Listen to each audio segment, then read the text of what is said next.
It's 6:30. I'd like to call this meeting to order. So the first piece of business is that we do not have the mayor or mayor pro tem. And so it's up to the Board of Trustees to select acting mayor based on our municipal code.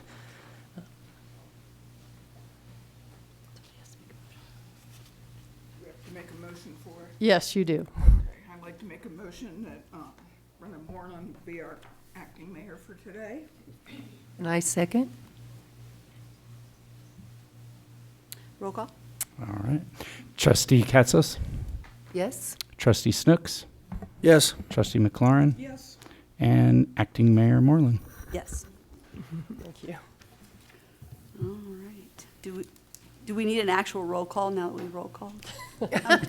We certainly would like a roll call. Yes. We can get a roll call, please. All right. Trustee Nyberg, Trustee Hartz, Trustee Katsos, Here? Trustee Snooks, Here. Trustee McLaurin, Here. and Acting Mayor Moreland. Yes, here. And I'll rise for the Pledge of Allegiance, please.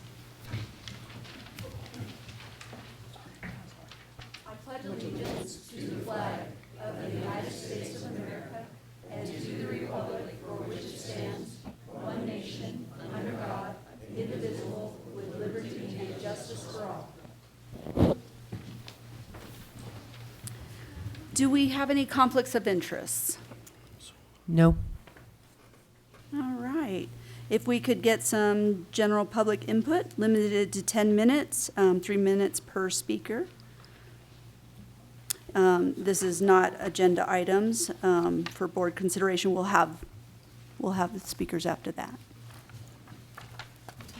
Carol McWilliams, 4334 County Road 509.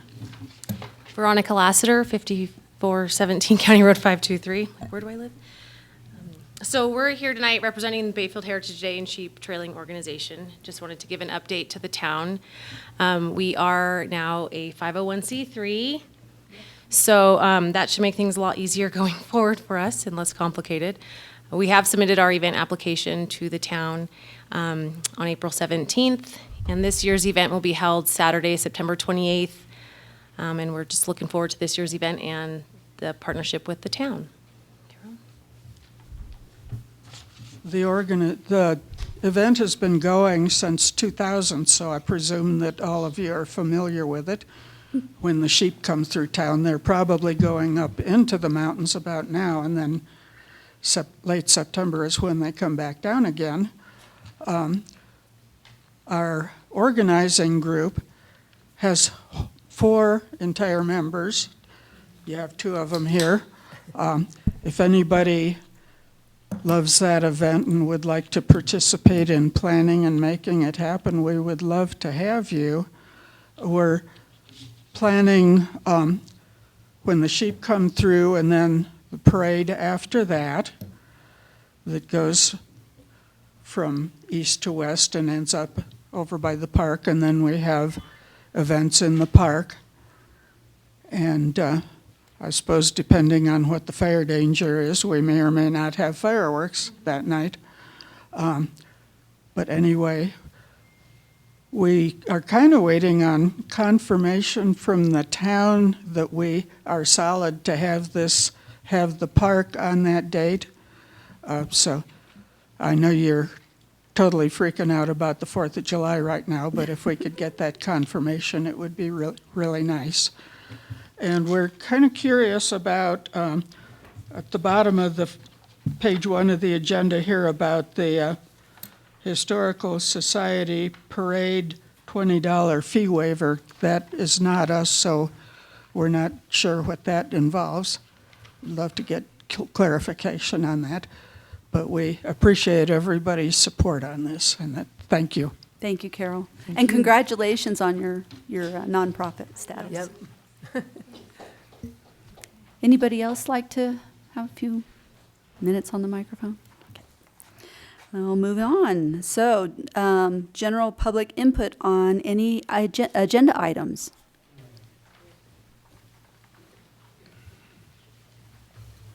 Seeing none, we'll move on. Next to approve the agenda. Any discussion on it? I move to approve the agenda as presented. Do we have a second? Second? Discussion? None? And roll call. Trustee Katsos, Yes? Trustee Snooks, Yes. Trustee McLaurin, Yes. and Acting Mayor Moreland. Yes. All right, moving on to Boys and Girls Club. Thank you. My name is Eric Nelson. I know and am related to some of you, trustees. Just want to kind of tell a little bit about the club and what we do, and it's nice to educate people. I'm glad there's some folks in the room. The main club is right next to the rec center in town, if you're not familiar, and just basically help bridge the gap for parents and do really cool stuff. So Bayfield's been really impacted a lot by the club. So when they went to a 4-day school day, the club buses Bayfield kids into town and sort of bridges that gap. And then in the summer, there's like 330 Bayfield kids participating in the club at the intermediate school. So this proclamation basically is next week is Boys and Girls Club week. So it just kind of honors the club, honors the kids, all the thing that the staff does. So I usually try and bring some club kids along, but none of them can make it tonight because that's more fun than just me standing here. But if you're a parent or a new parent, the club is a really cool place to send your kids in the summer, after school, keeps kids out of trouble, and they also help them with their homework, healthy eating, all that stuff.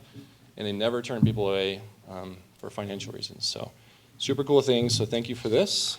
Thank you to the town for continuing to support us. And we'll always be here in the community, hopefully with your support. So thanks. So typically a Thanks. proclamation can be considered by the mayor, mayor pro tem, because you're the acting mayor just a couple minutes ago.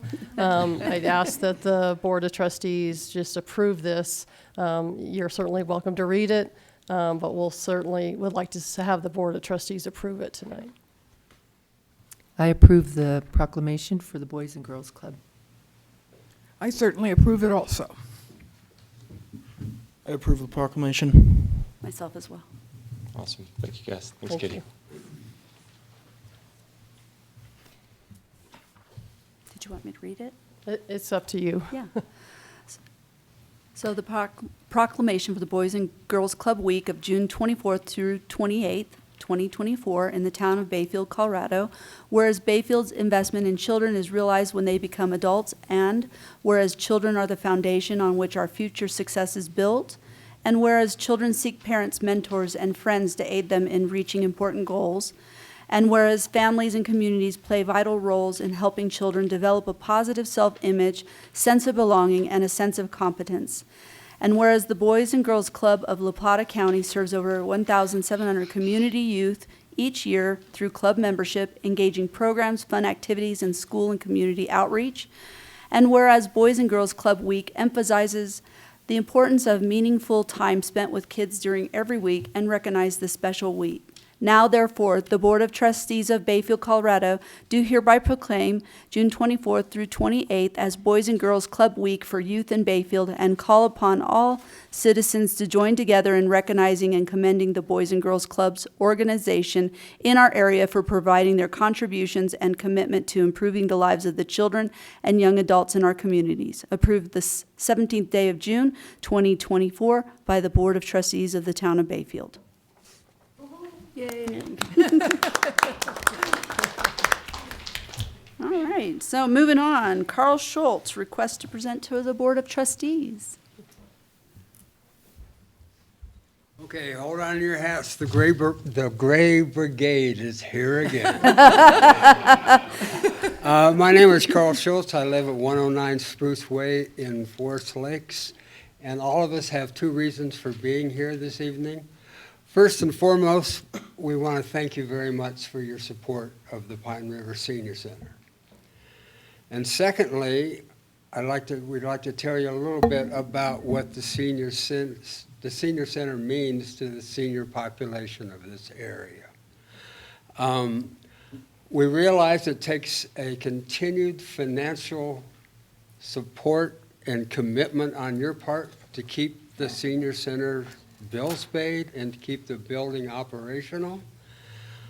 We know that's not an insignificant amount of money, So we want to thank you again for keeping the senior center in your budget. Your coordinator, Carrie Kirkpatrick, does a great job in keeping everything functional down there. Carrie has made the senior center a place of community. Through her efforts, we have access to people and programs that make senior life more informed and complete. Carrie's put together a vaccination clinic. She's put together a Medicare information session. We have Alzheimer's discussion groups. There's been a reverse mortgage question and answer presentation and other presentations that make all of us feel part of something. And Carrie has told me on a number of occasions that things could not work so well down there without the active support of the town manager and the operations staff of the town of Bayfield. So thank you again. I would also like to thank Mark Robinson and his crew for the work they do in keeping it look so well groomed down there. And I want to thank Mark personally for the help that he's done in the general maintenance on the building itself. I especially want to thank you, the board, for working with La Plata County to bring lunch service to the senior center. Nothing brings old folks together like good food and conversation. On another note, there's a ton of published studies out there about the factors that are necessary to maintain the emotional health of older citizens. Every one of these studies stress the importance of social contact, getting together for activities and conversation. And in our area, the senior center is the prime conduit for this contact. As you know, the Senior Citizen Center offers nutritious lunches a couple times a week. And while the food is great, you'd be surprised by the large number of people who show up between a half an hour and an hour early just to sit down and talk with one another. And a lot of these people live by themselves or they live in rural isolated properties, and the senior center is a very important part of their life. The senior center also offers 4 classes of chair exercises a week.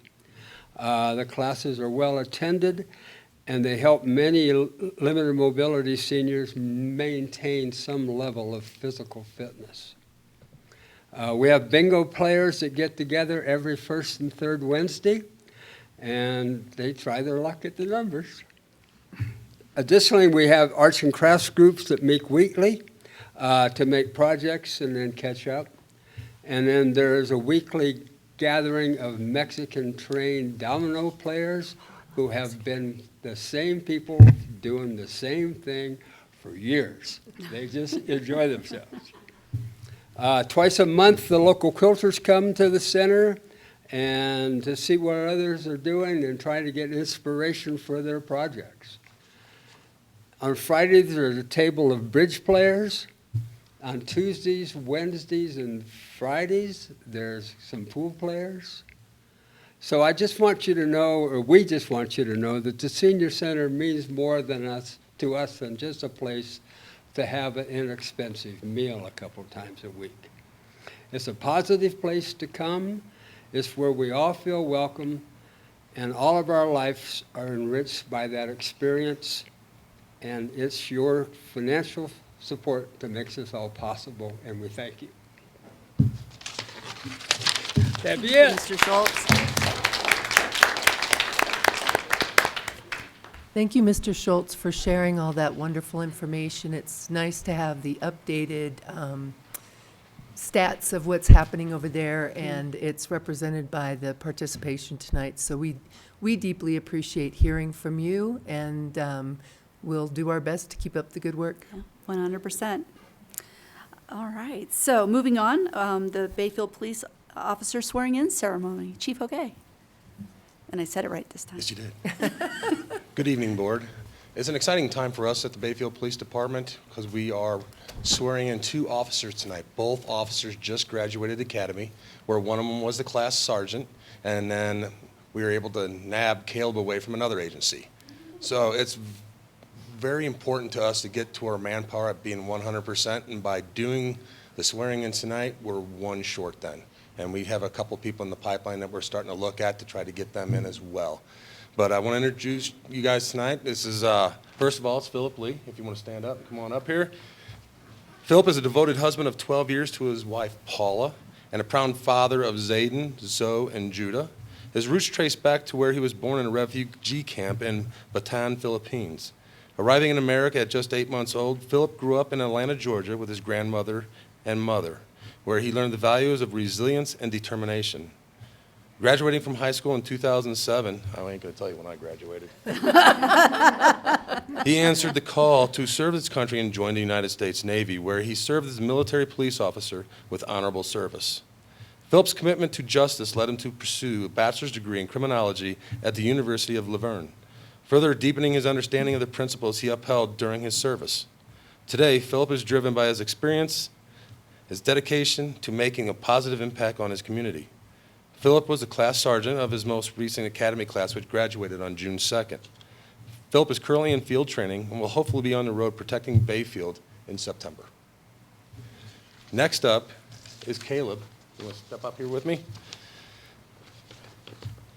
Caleb was born and raised in a small town in eastern Colorado where he grew up playing football, baseball, and basketball. He attended Colorado College and graduated with a BA in theater. So he's going to act like a police officer until he gets off FTO. And then Caleb also met his wife Kathleen in college, and they enjoyed exploring and working in the Southwest region for over a decade. They currently live on their property south of Hesperus with their 3 amazing children, Adius, Solea, and Canaan. All right. Who share their love of Colorado adventure and outdoor projects. Caleb has a background in wilderness therapy, and he is excited to bring his passion for helping communities of the Southwest to the Bayfield Police Department. We just want to thank both of them for choosing Bayfield to come here to start their profession, hopefully end their profession here, and we'll keep them. But I'm going to swear them both in one at a time, and we'll do this. Philip, you want to come up first? Raise your right hand and repeat after me. I state your name. I, Philip Lee, Swear that I will support swear that I will support the Constitution of the United States, the Constitution of the United States, and that I will be faithful that I will be faithful and bear true allegiance to the state of Colorado, and bear true allegiance to the state of Colorado, and support the Constitution and laws thereof, and support the Constitution and laws thereof, and that I will, and that I will, to the best of my skill and judgment, to the best of my skill and judgment, diligently and faithfully, diligently and faithfully, without partiality or prejudice, without partiality or prejudice, execute the office of the Bayfield Police Department execute the office of Bayfield Police Department according to the Constitution, according to the Constitution, laws of this state, laws of the state, and town ordinances. and town ordinances.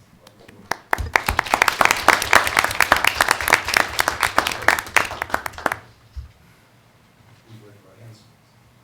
I state your name. I, Caleb Lee, Swear that I will support swear that I will support the Constitution of the United States, the Constitution of the United States, and that I will be faithful and that I will be faithful and bear true allegiance to the state of Colorado, and bear true allegiance to the state of Colorado, and support the Constitution and laws thereof, and support the Constitution and laws thereof, and that I will, and that I will, to the best of my skill and judgment, to the best of my skill and judgment, diligently and faithfully, diligently and faithfully, without partiality or prejudice, without partiality or prejudice, execute the office of the Bayfield Police Department execute the office of the Bayfield Police Department according to the Constitution, according to the Constitution, laws of this state, laws of the state, and town ordinances. and town ordinances. Congratulations.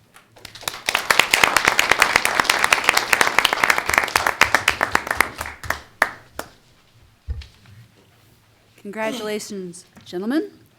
Let's go on to our old business action agenda and the Board of Trustees strategic planning proposals.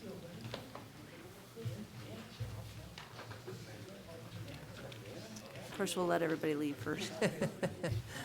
You could stay It would be okay. You can stay up. Participate.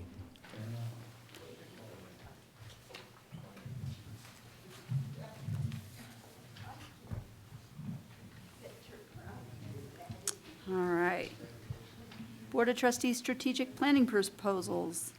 Katie, did you want to go over that? Yeah, so I was asked, this was tabled at your last meeting and asked, I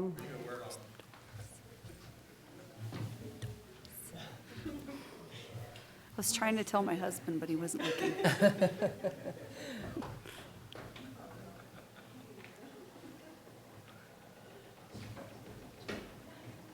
It's pretty exciting out there. It is. so this item was tabled at your last meeting, and the request was to go out to DOLA and find out if our regional manager, Patrick Rondinelli, would do a strategic plan.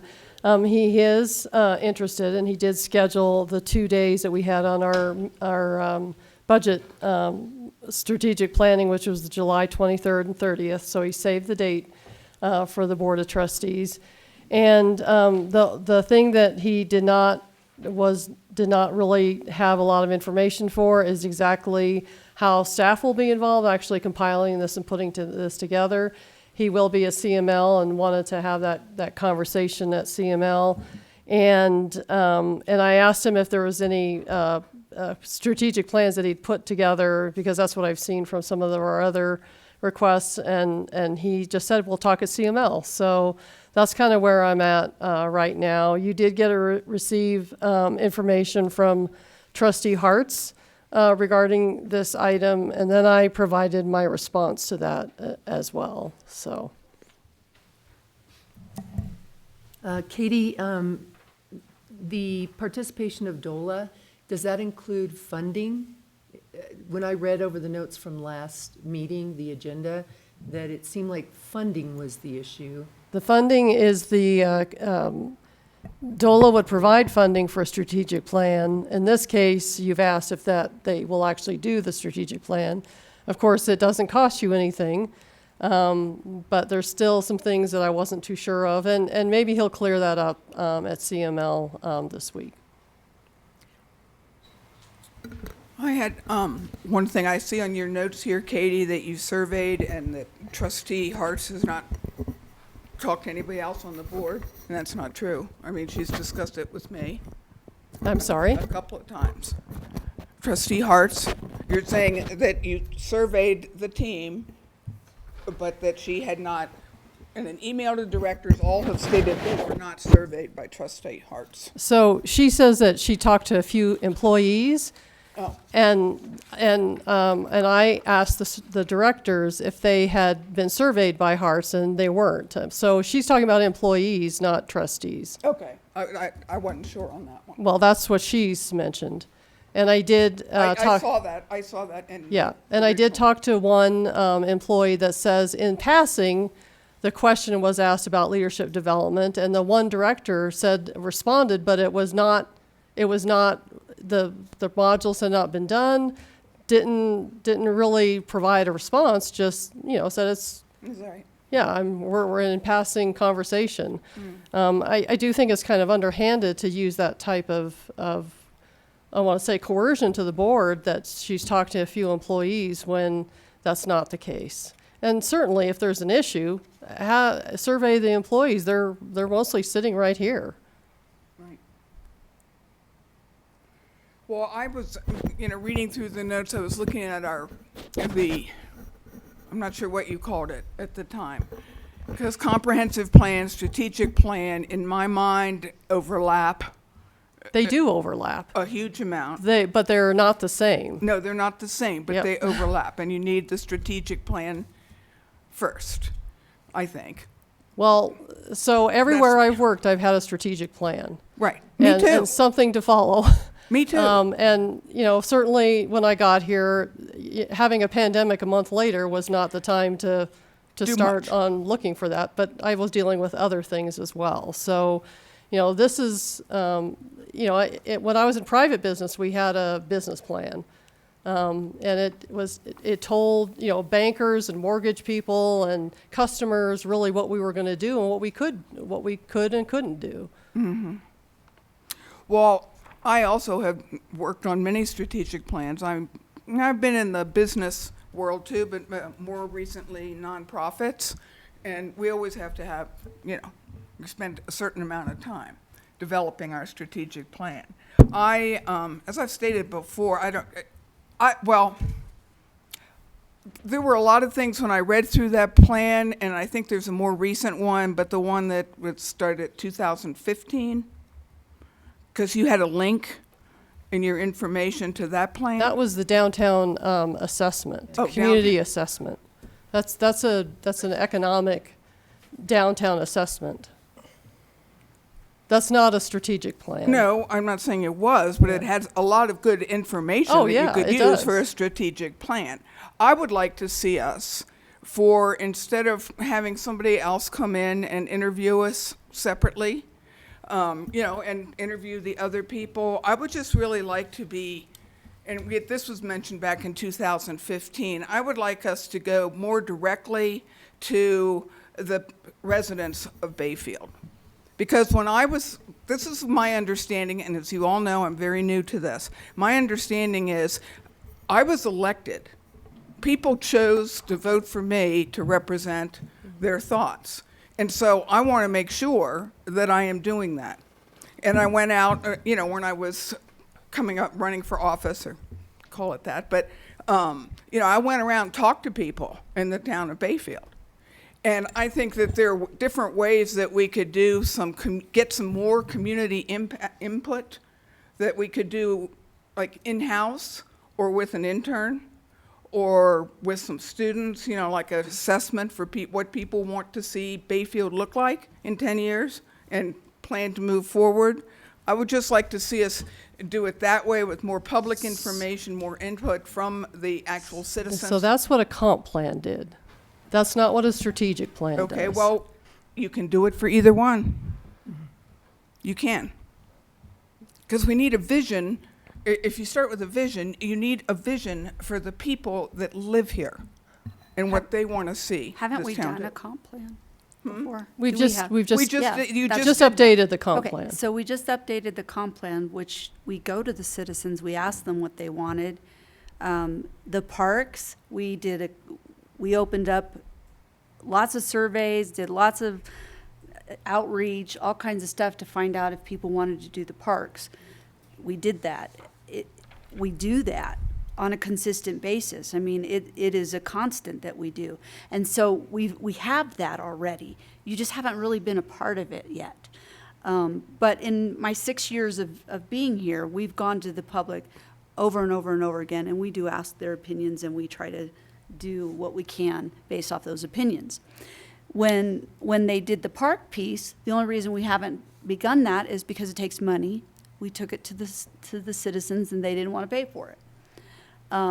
We can continue to talk to them about it and continue to do that. But in the meantime, there's other things that need to be strategically planned for that are already in the mix, that have already, that we need to do. It's not a citizen, like, you want us to stop and wait 3 months to ask you if we need to replace a road or fix a ditch or fix a sewer pipe or, those sort of things. So the strategic plan helps us to bring all of that together, the comp plan and this. So by putting it off and going back to the citizens, it actually, in my opinion, it does us a disservice because we were already doing this on a regular basis.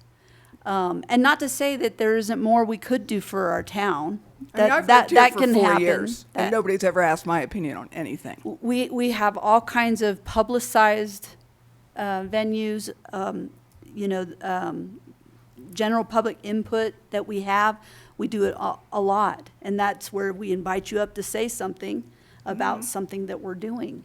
I think it's done a lot. I just don't think that most people realize that it's being done a lot. So in a lot of ways, the strategic plan tells us what you as 7 members want to do. And in the meantime, you should be getting citizen input. The one thing that I heard that you would like surveys to go out to the community, and surveys going out to the community don't mean much until you tell me what's your end goal. And I don't know what your end goal is, other than asking them, are you happy with streets, or are you happy with parks, or whatever else. What we're looking for is clear direction of where you want staff to spend our time, and where you want us to go. And you are to be our leaders in this. And right now, we got approval to go ahead and get an RFP. We spent time with that. We sent that out. That it all takes staff time. And then we got one proposal. I'm sorry we didn't get more, but we did have inquiries. And then we're back again at the table. So the thing is that we can be going back and forth, not knowing what you want. And that's why strategic plan will say, hey, this is what the Board of Trustees wants, and this is the direction they want to go. And your comp plan is already completed or updated. It'll need updated again in about a year or two. So all of that has effect of actually getting us together and understanding what our budget's supposed to look like. Oh, I see where it's budget connected.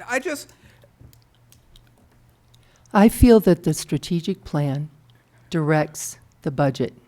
The strategic plan gives the town administrators the direction for which we understand. I understand that totally. That the town wants to go. And that has been clearly defined in the comp plan, in the town surveys, and in also this assessment that you're referring to, the community assessment done in 2015. It is consistent from 2015 to the 2023 comp plan update to the recent surveys. We know what the town wants. It has been really clear, and if you go through all those documents, top to bottom, you will see the consistency and the repetitiveness of what the town wants. Then why do we need a consultant to tell us what they want? Because here's why I think, and I'm going to address Alexis's concerns. Number one, she said the wrong mechanism to achieve the goal. She believes having a consultant is the wrong mechanism to achieve the goal. The goal is to get us as one team moving in the same direction to meet the best needs of the town, defined by those three documents I just stated. Therefore, a strategic plan specifically sets the board up to have a clear understanding and direction. So I disagree with her. This is a very important mechanism. The strategic plan is too time-consuming. She said the strategic plan with the budget season is too time-consuming. And I would say that's our job, is to apply ourselves to the task at hand, and having clear direction saves time and money, and very well could set up the next board to springboard off our efforts. Her last comment was she didn't believe that Amber Blake Consulting was the right choice. As the firm that is already intimately involved with our town leaders and our employees, their team has a very good grasp on who we are and what needs to be applied to be as effective for our town members and the way we spend their money. So I think that having Amber Blake do the consulting makes really good sense. She's already done a ton of work for our town, has a very good sense of what the town is doing, and can assist us through our individual interviews to better define a strategic plan. We've got 7 people here with 7 different ideas, and especially if the 7 people haven't done their homework and don't understand all the work that's been done, all the money that's been spent, that gives us clear direction what the priorities are. She brings together a cohesive team and moves us forward. I think it's necessary. I think the concern was cost. So if we can provide to DOLA a town proposal of why we need their money and show what kind of percentage of money we're going to come to the table with, if we can get some assistance from DOLA and even his weigh-in as to how well we're doing with our strategic plan, with Amber Blake Consulting, I think it's very beneficial. Me too. That's my 2 cents. Well, I agree with you say, when you talk about a vision, which often would be part of a strategic plan, a vision for the town, there isn't agreement, I don't think. I mean, That's what they would do. That's what they'll help us She would with. hone our vision as a group based on what the town has told us time and again that they want. And so if there is not agreement amongst the 7 of you, then then it's hard for us to be neutral in that. We need a neutral party that is not staff, not elected officials, basically to help us guide us to connect the 7 of you to a vision that the rest of us understand. Well, why wouldn't that be a facilitated discussion where we get together, we read all the previous documents from the last 10 years? I know you have, Kat, but I haven't gotten to that yet, all right? So but we know that, we know what the citizens want, we've got it in writing somewhere that we can read and study. Why wouldn't it be more of, and it shouldn't cost that much money, I don't think, to have a facilitated discussion for the board, or I don't know if you can put staff too or whatever. I mean, I've participated in dozens of these things. So DOLA's going to provide it at no cost. Right. So what is they already have provided us with information. They've done interviews for the consulting firm now.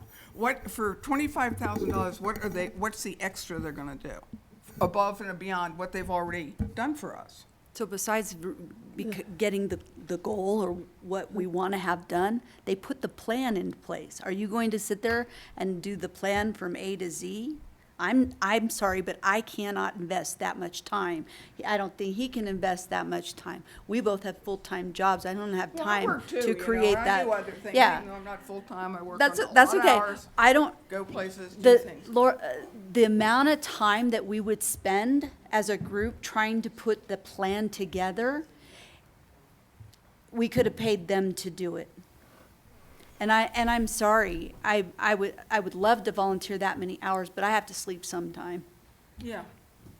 Yeah, no, I just, Yeah. I So- think a facilitated meeting with the group, the people trying to put Well- for people to bring it together to get it. To be quite honest, the guy from DOLA is saying he would come to the meetings, but he's not saying he's going to sit there and write our strategic plan. That's what I'm talking about, is they're going to write the strategic plan. The information comes from us, yes, but they're going to sit down and write how that plan comes out. And unless we can do that, we have to have somebody else that can do it. Doesn't sound like DOLA guy is going to do it, but this organization sounds like they would do it, and it's not super expensive. We can get half of it paid by DOLA.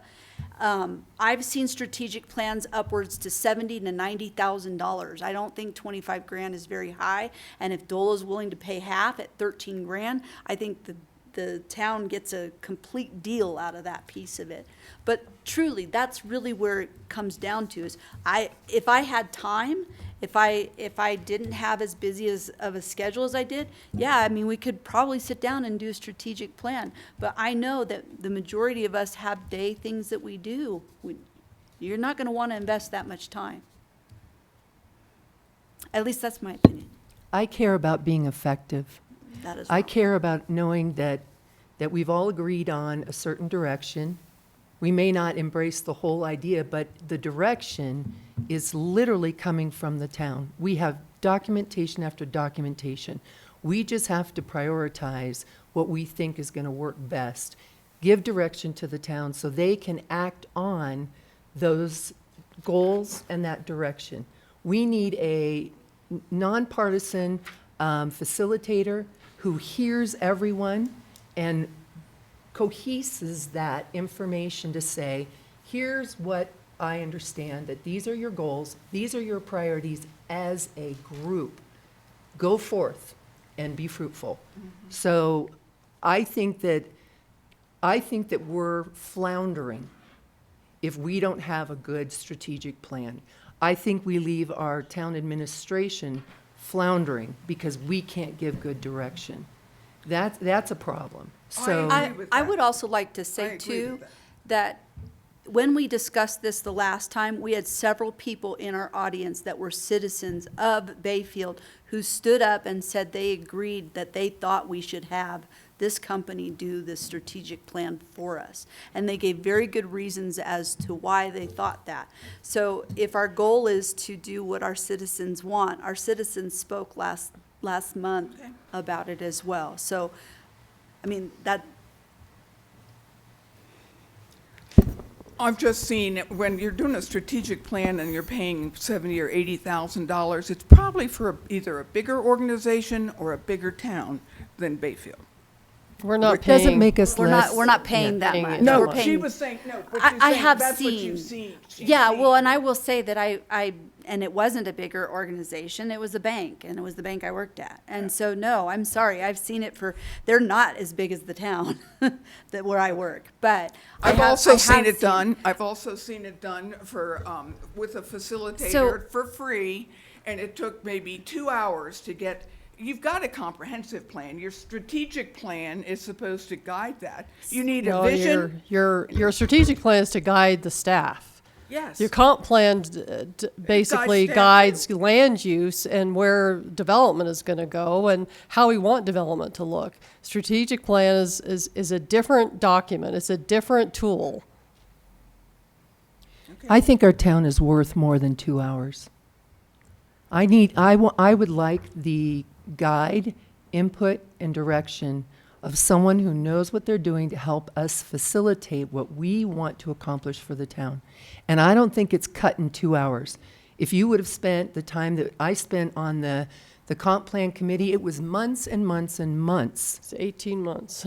of just talking and reviewing and updating, and we have spent a lot of time. Now we need someone to facilitate bringing all this information together for us, using it to have clear direction for us so we can be consistent, clear direction for the town administration so they can act on our consistent goals, and then the town representatives, or our town citizens, understand what we're doing and why we're doing it, because we're clear-minded and clear-sighted, and the strategic plan's going to get us there.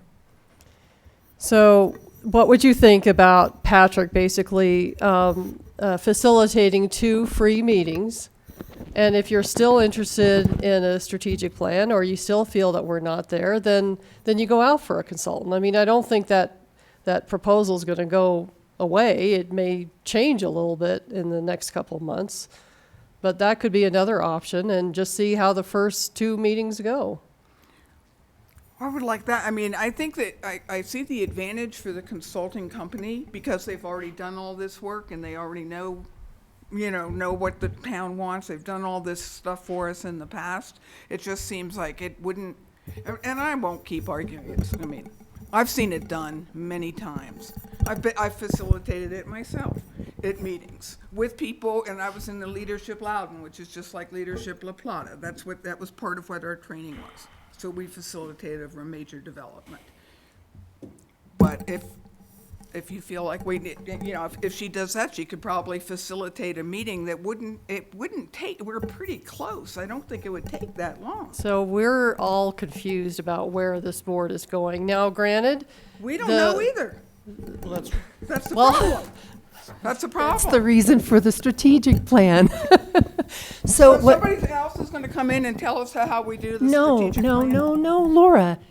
I'm just. They're going to take the information from all of our documentation, from each one of us reporting to them individually, what we understand to be the direction of the town, and it's going to give us direction to give to the town administrators.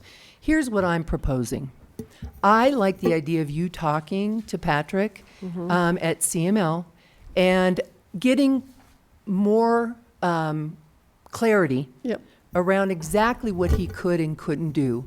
And I think that he's more a consultant as far as what he's seen out there in DOLA Right. than, the kind of work we would want to have done by the consulting firm.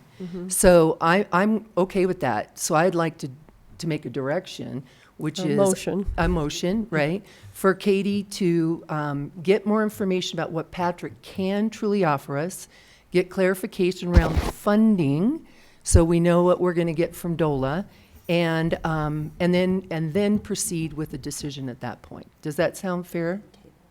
Yeah, and Does- table it. I have a question.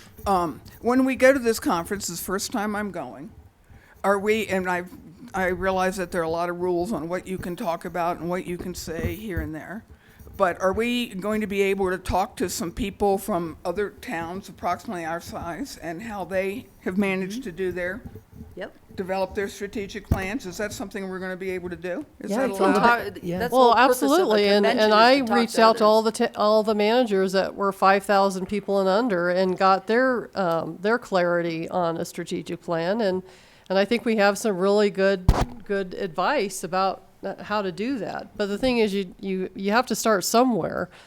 I mean, you represent all the citizens of Bayfield, and we want to hear from them. And if certain people have not been asked their opinion, we have plenty of options. We sat at at the block party. We've been doing that for a couple of years now. At 4th of July, we're taking input. So, and you're going to the ice cream park side chats and getting information from the public. So the thing is that there are going to be a certain amount of citizens that are going to say, I voted for you to take care of this. And there's going to be certain citizens that aren't happy with things, and they're going to come to you. So the thing is that you as 7 members have to direct us. And if you don't know where we're going, then that's why we're confused. Yeah. No, I understand all that. I just, Trustee McLaurin, a great point with regards to going to CML and being part of the conferences and so forth. And you should take advantage of the networking Yep. ability and capacity while you're at those meetings. So by all means, meet with your colleagues and discuss just these sorts of issues and what it is everybody else is doing, so that you're not perhaps reinventing the wheel. But Right. I think you'll find that there's a lot of organizations that are like-minded on the along the lines of what Bayfield's contemplating. So I think we had a motion on the table. Yes. Shall I say it again? say it again. I'd like to make a motion for Katie to discuss with Patrick Ronanelli what DOLA will be able to provide in the way of a strategic plan guide, and then also what kind of funding would be available, and bring that back to the board for further discussion and a decision. And so at this time, I'd like to table any decision. I second that. So are we making a motion or are we tabling? We're tabling any, Her motion was to- selecting any consultant, but just having that discussion. They're making a That's what I motion. understood the motion to be. Yeah, I'm making a motion to table. Thank you. That's what I thought. I seconded. That's okay. You're good. We're sorting it out. Do we have any public input? Of course. Good. Brian Blanchard, 627 Louisiana Drive. This is why you need a strategic plan. You're examples of what a strategic plan can do for us citizens. Your opinion is just as important as her opinion. Right. You're going to go through about 1 million little sticky notes on boards when you have this strategic plan facilitator. You know this, you've done them. I know. This is going to help the town know what your priorities are. Your goals are different than what maybe Katzo's goals are. Cash's goals might be different. You need to set goals, long-term, short-term, and then figure out how you're going to get those goals done by directing your staff, who will do what the town wants. So a facilitator is a neutral person. That's what you need. You need a neutral person. The staff can't be that person. The citizens can't be that person. Bring in somebody who's done this in the past, who can be a neutral person, take all of your ideas, figure out what's important to the citizens and to you, and then let's get the staff working on it. Thank you. Thank you. Thanks. Anybody else? Okay, roll call. Right. Trustee Katsas? Yes. Trustee Snooks? Yes. Trustee McLaurin? Yes. And Acting Mayor Moreland. Yes. Okay, on to the next agenda item. La Plata Youth Services. So Juvenile La Plata Beverage Youth MOU. Services, we definitely, we got a revised MOU. However, they still want, what do they call it? Direction from the, from officers to do the, what do they call it? All of a sudden I can't. Referral. Direct referral. There we go. Yeah. Sorry. I was going to find it. And it just seems like we just can't come to a conclusion. So they also want paid for the $1,950 for the second quarter. Well, they only provided us 1 month in October. November 7th was long before the court date. So anyway, we may be on the hook to send them $650, but there's no reason to send them $1,950 when they're the ones that suspended us from service. I really wish that we could work out an agreement, but they seem very dedicated to having direct referral. We just can't do it. That I think that we're just not going to do. So I'm just curious, Chief. And you are totally against the direct referral, correct? Like you and your department? Correct. Okay. I just wanted to hear what you had to say about it. So how do we proceed with that? I mean, we just, So you we're can not just, going to agree, we're just, so you can make a motion that you would, that you're going to reject La Plata Youth Services latest MOU, and I guess we'll just see what happens. Katie, is there other diversion programs out there? Not that I'm aware of. Okay. I did contact some of the other police chiefs in other towns, smaller towns that I'm aware of, and they said they don't do direct referral, but they're not in La Plata County, Yeah. and they said that they use it more of a government-run diversion program versus a nonprofit run diversion program. So have we, Attorney Goldman, have we tried to provide them with direction of what should be in the MOU that would allow us to agree to move forward with the MOU? Yeah, there have been discussions, Okay, and we've been pretty clear Okay. about how we would like their participation and, Yeah. and how we've appreciated their participation in the past and thought it was fruitful.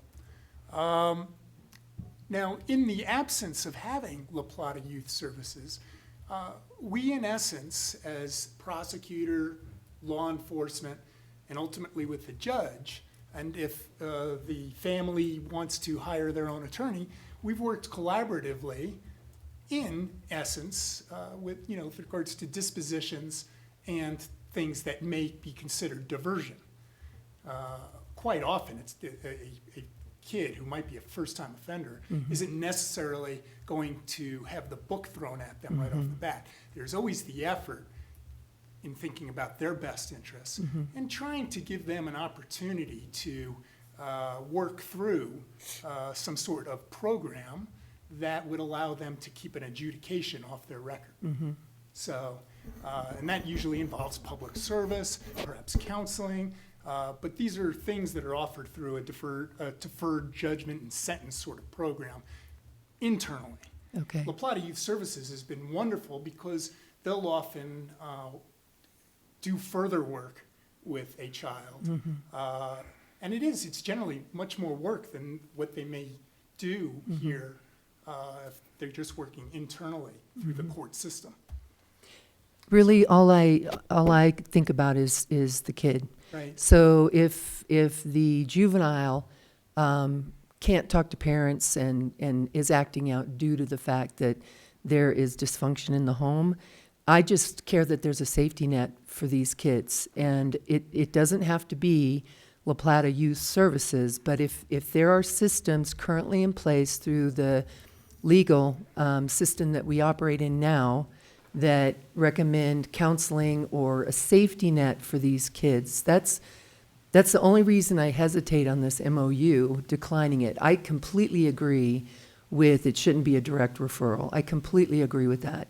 But again, are we leaving a hole that protect our youth? And the sooner we can help them and try to do the right thing for them is what I truly care about at the end of the day. Yeah, and you're correct. The more tools that we have to work with kids, the better. So, yeah, it's something that we should continue to strive to work toward, because I think La Plata Youth Services has worked some lovely wonders on behalf of kids.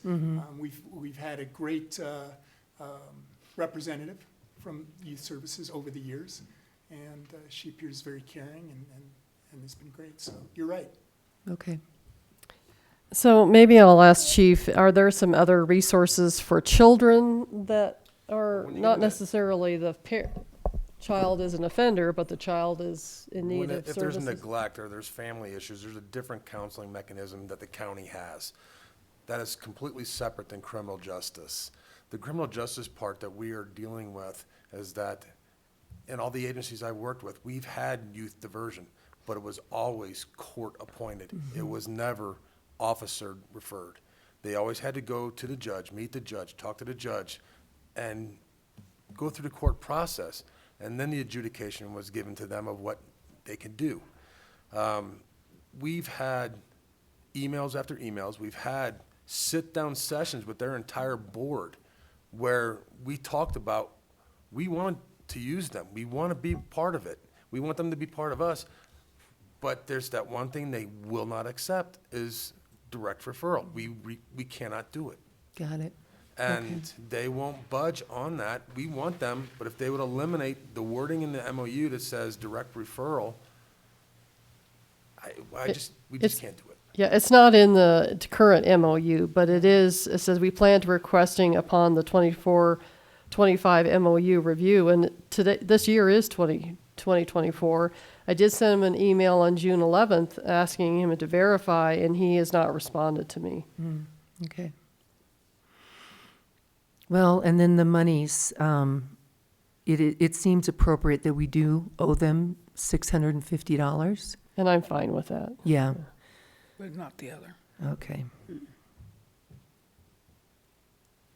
If I could just finish up a great point that the chief raised with regards to neglect and dependency and things, and that you raised, Trustee Katsas. Again, great point. To the extent there is neglect or there are other issues, there are avenues through the county department to deal with just those issues. Generally, muni courts aren't set up to handle those sort of social service issues, but there is a dependency and neglect issue that is usually run through the county attorney's office through La Plata County and so forth. So. Okay. Is there a fee that the parents pay for this Nope. program? It's all paid through the town? I've listened to this and I wonder, why can't our judge appoint a third-party counseling program that the offender's parents pay for? And I'm sure that we could offer some type of financial assistance. But it seems like that would be a simple solution to this problem if there's no other programs. And she's right, we are leaving a hole in the system if we don't go through them. When we run into that process, then we have to deal with the haves and the have-nots, and there should be no difference between either families. We either support 100% or we support 0%. We're supporting La Plata Youth Services 100%, except for the one line item that they refuse, which the judge, myself, is adamant we cannot handle the system that way. But that's not to say that we're not trying to be creative. Right. Right. And we do.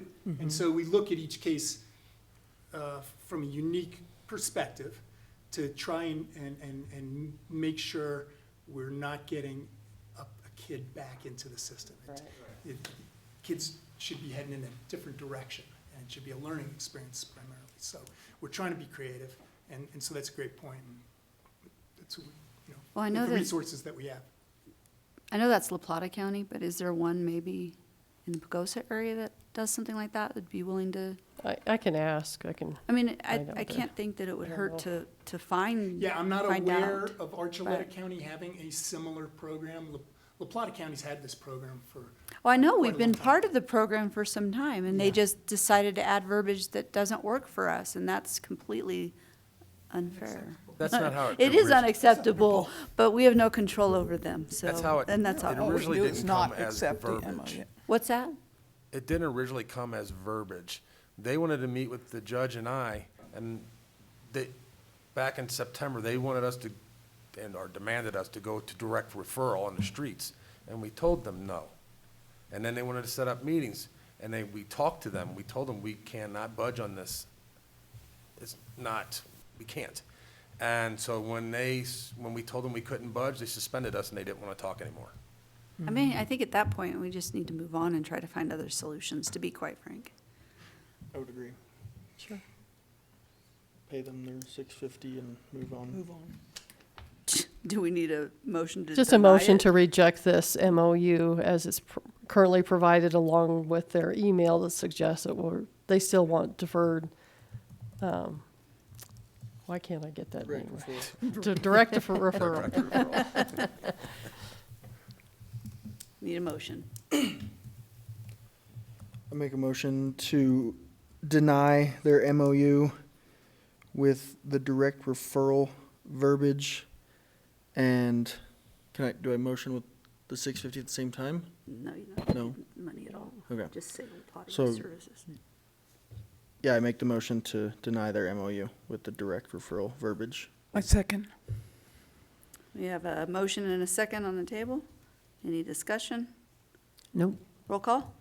Trustee Katsas, Yes. Trustee Snooks, Yes. Trustee McLaurin, Yes. and Acting Mayor Moreland. Yes. All right. Committee initiation and next steps. Yes, so we had at our leadership meeting, we were talking about the park, and I, asked Mayor what he wanted the park to do, because we're starting to put this committee together. We're really happy that we have as many people that want to be involved. And he brought up some things, and I thought, well, we've already asked the community for what they want. We've got quite a few surveys, probably more than anything. It makes Nicole jealous how much stuff we got for the park. So I drafted these two statements for the park committees that they can consider, so that so we know what the board wants them to do versus just guessing. I know it can be frustrating for public to show up to committees and we really don't even know what you want them to do. So the two statements are: how should the town or greater Bayfield area fund the master park plan? I think that's what we're working on.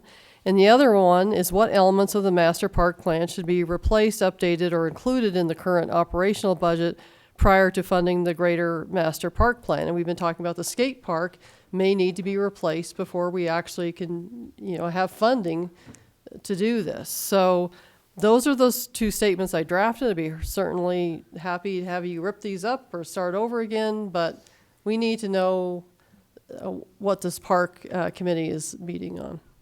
Well, based on the town survey responses, the comp plan update committee participation, and also the 2015 community assessment, there is an appetite for park development, and I mean a serious appetite. It's over and over again in all those documents. And I believe due to that appetite, a tax initiative should be introduced, marketed, and set to vote. I think that enough people just need to be educated. We need to say we hear you and begin the process of trying to educate them so they understand why there would be a tax increase. And then also based on the elements, again, I've heard time and time again, the two elements we should focus on is the funding and building of a rec center, which I realize is not within the master park plan, but that is the number one item on all surveys that we get information about, and then the river access. And I am of the belief, based on just looking at Durango, but I've lived in other communities like Fort Collins and Loveland and Colorado Springs.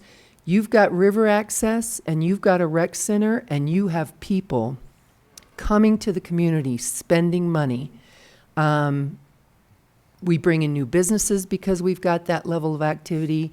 Clerk Hayden has also said that, you know, he can't keep up with the activities out there. And if the town had their own travel teams, I mean, we are missing financial opportunities because this has kind of gotten stuck. So that's my 2 cents. Appetite to do it, and I'm in favor of a tax initiative, and then also the 2 elements that we should focus on initially with a master park plan timeline that also fulfills the other pieces of the master park. I think that those 2 things would be our footholds. It's just like back in the day when they used to build malls and they put in the 2 foothold stores, like a Macy's and a Sears or whatever, and then all the other people would come and be a part of that mall. It's the same concept or elements that are required. So you're not asking for how to fund, you're just telling them we will fund it by taxes? Yes. Is that what you want to say? Yeah. Just give us, I will give you an opportunity, just give me a few for us to have our discussion first. And so maybe I just need to be able to write your whole statement down because that was a lot. Well, and what I can do is I can email it to you, or do you Well, want my? I think this board is going to approve it tonight. Oh, okay. All right. I'll start over. I'll try to hone it in for you. Based on the town's survey responses, the comp plan You're update. going to have to slow down. Okay, sorry.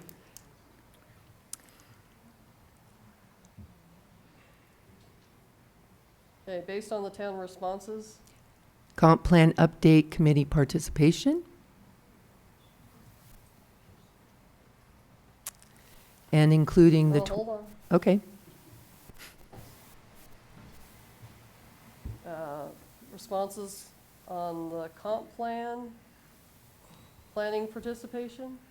And then also the 2015 community assessment. So it's based on the survey responses, comp plan update committee participation, and also the 2015 community assessment. There is an appetite for park development. So that's a vision statement, but what do you want them to do? I want them to consider a tax initiative. Mm-hmm. It was either that or a district. That's kind of what we got stuck on in our last conversation. I would say a sales tax. It didn't sound like that Forest Lakes really wanted to do a district at this time. So with that lack of support, I think a sales tax, better way to go.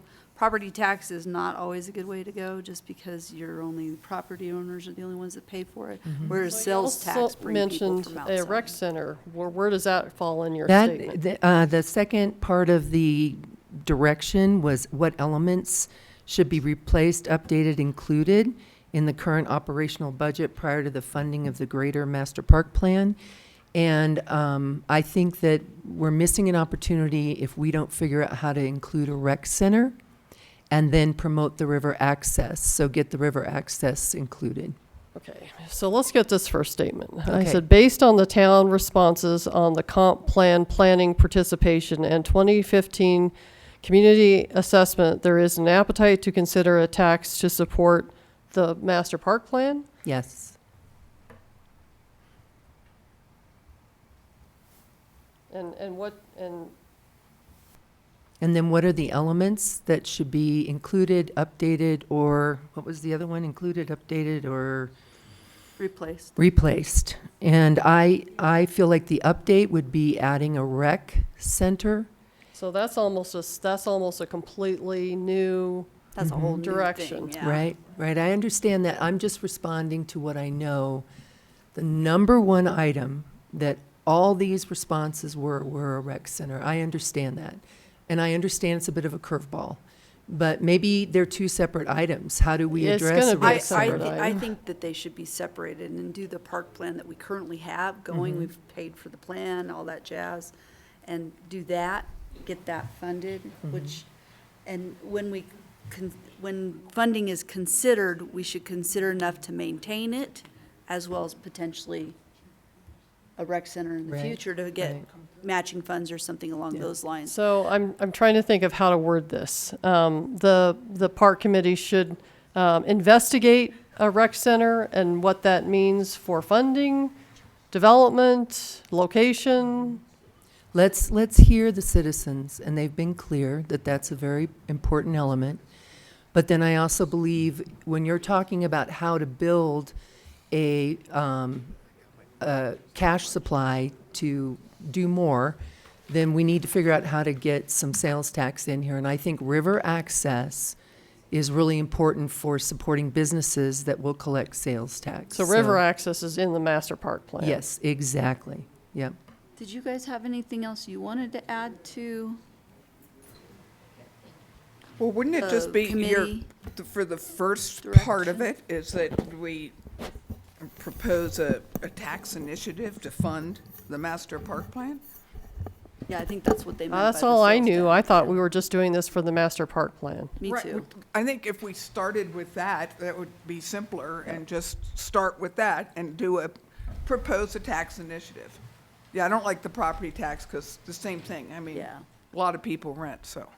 There were two questions that we had to sort of come prepared for. I see that, yeah. And one was, how should we consider funding the master park plan? And then the second one was, what elements should we update, replace, or include?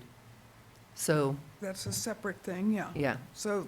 but it's Included inclusive. in that, include that as your recommendation. So included meant into the budget, not necessarily something whole new. I really separate think the new rec thing. center is a completely different Yeah, we gotta- discussion. Yeah, that's a different Right. project. Yeah. I'm I just, agree. I yeah, agree that the yeah. town It's citizens coming. want Wants it, it, but but I'm not sure we can do it all keep at stacking once. on this. Yeah. We can't keep stacking on top of the master park plan, or we're never gonna find a way to fund it. sure, sure. I mean, Let's Just- just fund it first and then Yeah. go. I I just think a wanted- good thing to look at with this committee is to ask them directly how they think that we should try to figure out how to fund this thing. And then also, if they can figure out some ideas, they could bring it to the board, because, I mean, right now we have the sales tax idea and it got shot down last time. So if it gets shot down again, we're still sitting here with these really nice plans and absolutely no way to fund it. Well, I will say that often, when you go towards funding, you don't always get it the first time. There's got to be more public input, more public involvement, and just more knowledge out there for the public to have before something like that can get approved. I would like to address, to let our public speak.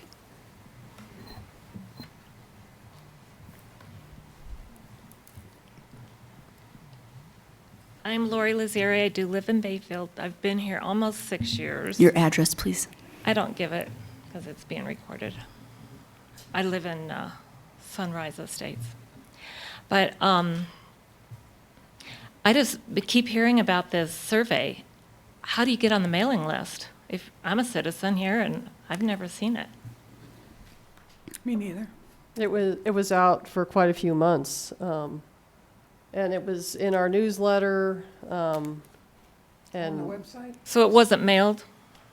your newsletter was mailed. No, the survey. Well, we don't have paper surveys. Everything is on a computer. So the survey, basically, all the links went out in the newsletter, and that was mailed to anybody that's is taking a mailed bill. And that was probably 2022? Spring, Yep. it was last spring, and we got 23. over 400 respondents, which is why I get jealous. Yeah, there was like a survey box at the library for weeks on end, too. Yep. Yeah, I don't go to the library, but is there any way you can just mail one to us? And I do read some of the newsletter. I go through it quickly, but, I'm sure a lot of people missed it. Could you I put mean- it on our website? It already is. It was on the website. It was on the website. Okay. We did everything we could to advertise and get it out, and So how many people do we have in it? Like 2,900? about, That's including And children. 400 responses, isn't it very good? well, Actually, it's for here, compared that to was every- amazing. Yeah. amazing. Amazing response. Compared to every other survey. So when does A the... lot more We people don't, we than didn't even voted. have that many people respond to vote for our mayor. Yeah. Right, So- right. They didn't respond. Yeah. We got- When does the next Yeah. one go out? The survey? Well, the survey went out, and So the we've- survey was out 2 years in- ago, I thought you in said. 2018 and in the spring of 2023. And so and actually they did a survey even before 2018 with the downtown community assessment. So there's been a lot of opportunities to survey. If you'd like us to resurvey the citizens, then, that's something we can do. Well, I'll say the survey led to the results of the final Joe Stevenson Park concept plan, which we already had phased and cost estimated too. So there's more to it than just a survey. Yes. So if you do it again, you're You're gonna add a fee to the- consultant to revise the plan, and do a new cost estimate for each phase as well as the phases. But I'm pretty sure we could send you the plan if you don't already have it, just so you can see what was Well- involved in that. And the purpose of the committee is really to kind of help us figure out how to come to, realize that actual plan to be real and have it happen, and how we pay for it. Yeah, I would like yeah. to see the survey, and I would have loved to have participated in Yeah, that. but- the participation's already over, but I'm Yeah. sure we can send you Yeah. a We copy can- of the yeah. results. Based got on, the okay, results. there was Yeah. one in 2018 and one in 2023, so I should have, I lived here. and Yeah. I should have seen that, well, I didn't, but. It happens. I mean, I get or the newsletter every month, and I miss stuff sometimes on it too, so. If you Kate? want to see the results of it though, it's under the Parks and Recs webpage, under Joe Stevenson Park, and we put like the results of the survey, the new park concept plan, and then the whole phasing and cost estimate. They're all on the website. Okay. Yeah, and it was we're at block parties too last year. If we were to get this sales tax passed and actually get to the point where we can start going after grants, and start a phasing process, one of the requirements to the grants is that we're gonna have to go back to the community, and get those survey results again. So Right. if we can just get past this, and get this funding, then all the recreation vendors and the playground equipment and all the vendors that we're gonna go through to build this park are gonna reach out to the community and see what they want. And then we gotta provide that to like GoCo or whoever we're gonna be trying to get these grants through. Wasn't that the part of what we voted on? Yeah, last it got year? shot down. Put it on the Right. sales Yep. tax. Yeah, So we're still working on it, though, Yep. even though it was shot down? Yep. Why would that be? Because the response wasn't as many responses as what we got for our survey. So there's more people that have a say that maybe didn't put their And vote in. It was also very short Mhm, notice. period of time. We did not have enough time to fully educate the community and answer community questions. So, but again, we only fell very short of the vote What were they, passing. like 48.9 Yeah. or something Yeah, like it that? was. It was ridiculously close. We were very close. So people do want to do this, and they realize it takes funding. So once again, it is our hope that the park committee, and there is a committee that if you wanted to go to the committee meetings and just see where things are at and what they're talking about, I encourage you to participate with that.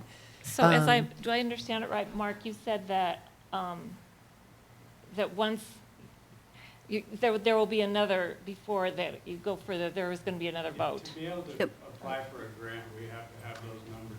Again. So Again, we're- or a we're gonna survey. give what we already have, plus what the vendors get, and whatever else we can get in the meantime. Okay. Right now, as Trustee Katso said, we're in the process of trying to educate the community and get more involvement from the community to try and go after this again. Okay. And hopefully it is successful, and Ms. Merlan said, you know, the first time typically it does get shot down, but as you keep trying, hopefully our you know, luck will get better. So I will try to be sure and participate in the survey next time. That'd be awesome. We'd love it. We'd love it. Thank you.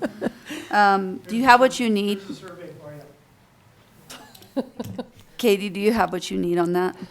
Well, so what I have a statement based on the town responses on the plan, a comp plan, planning participation, and 20 to 15 comp assessment. There is an appetite to consider a tax to support the master park plan, and that was a period there. And then the next one was the rec center should consider budget, location, and funding. Or I should say the park committee. Well, And then it seems like we were okay with what elements of the master park plan should be replaced, updated, or included in the current operational budget prior to funding the greater master park plan. Yeah. We're okay with that one? yes. Brian, did you need to want to express yourself? He stood up there after I thought we were done. Brian Blanchard, 627 Louisiana Drive.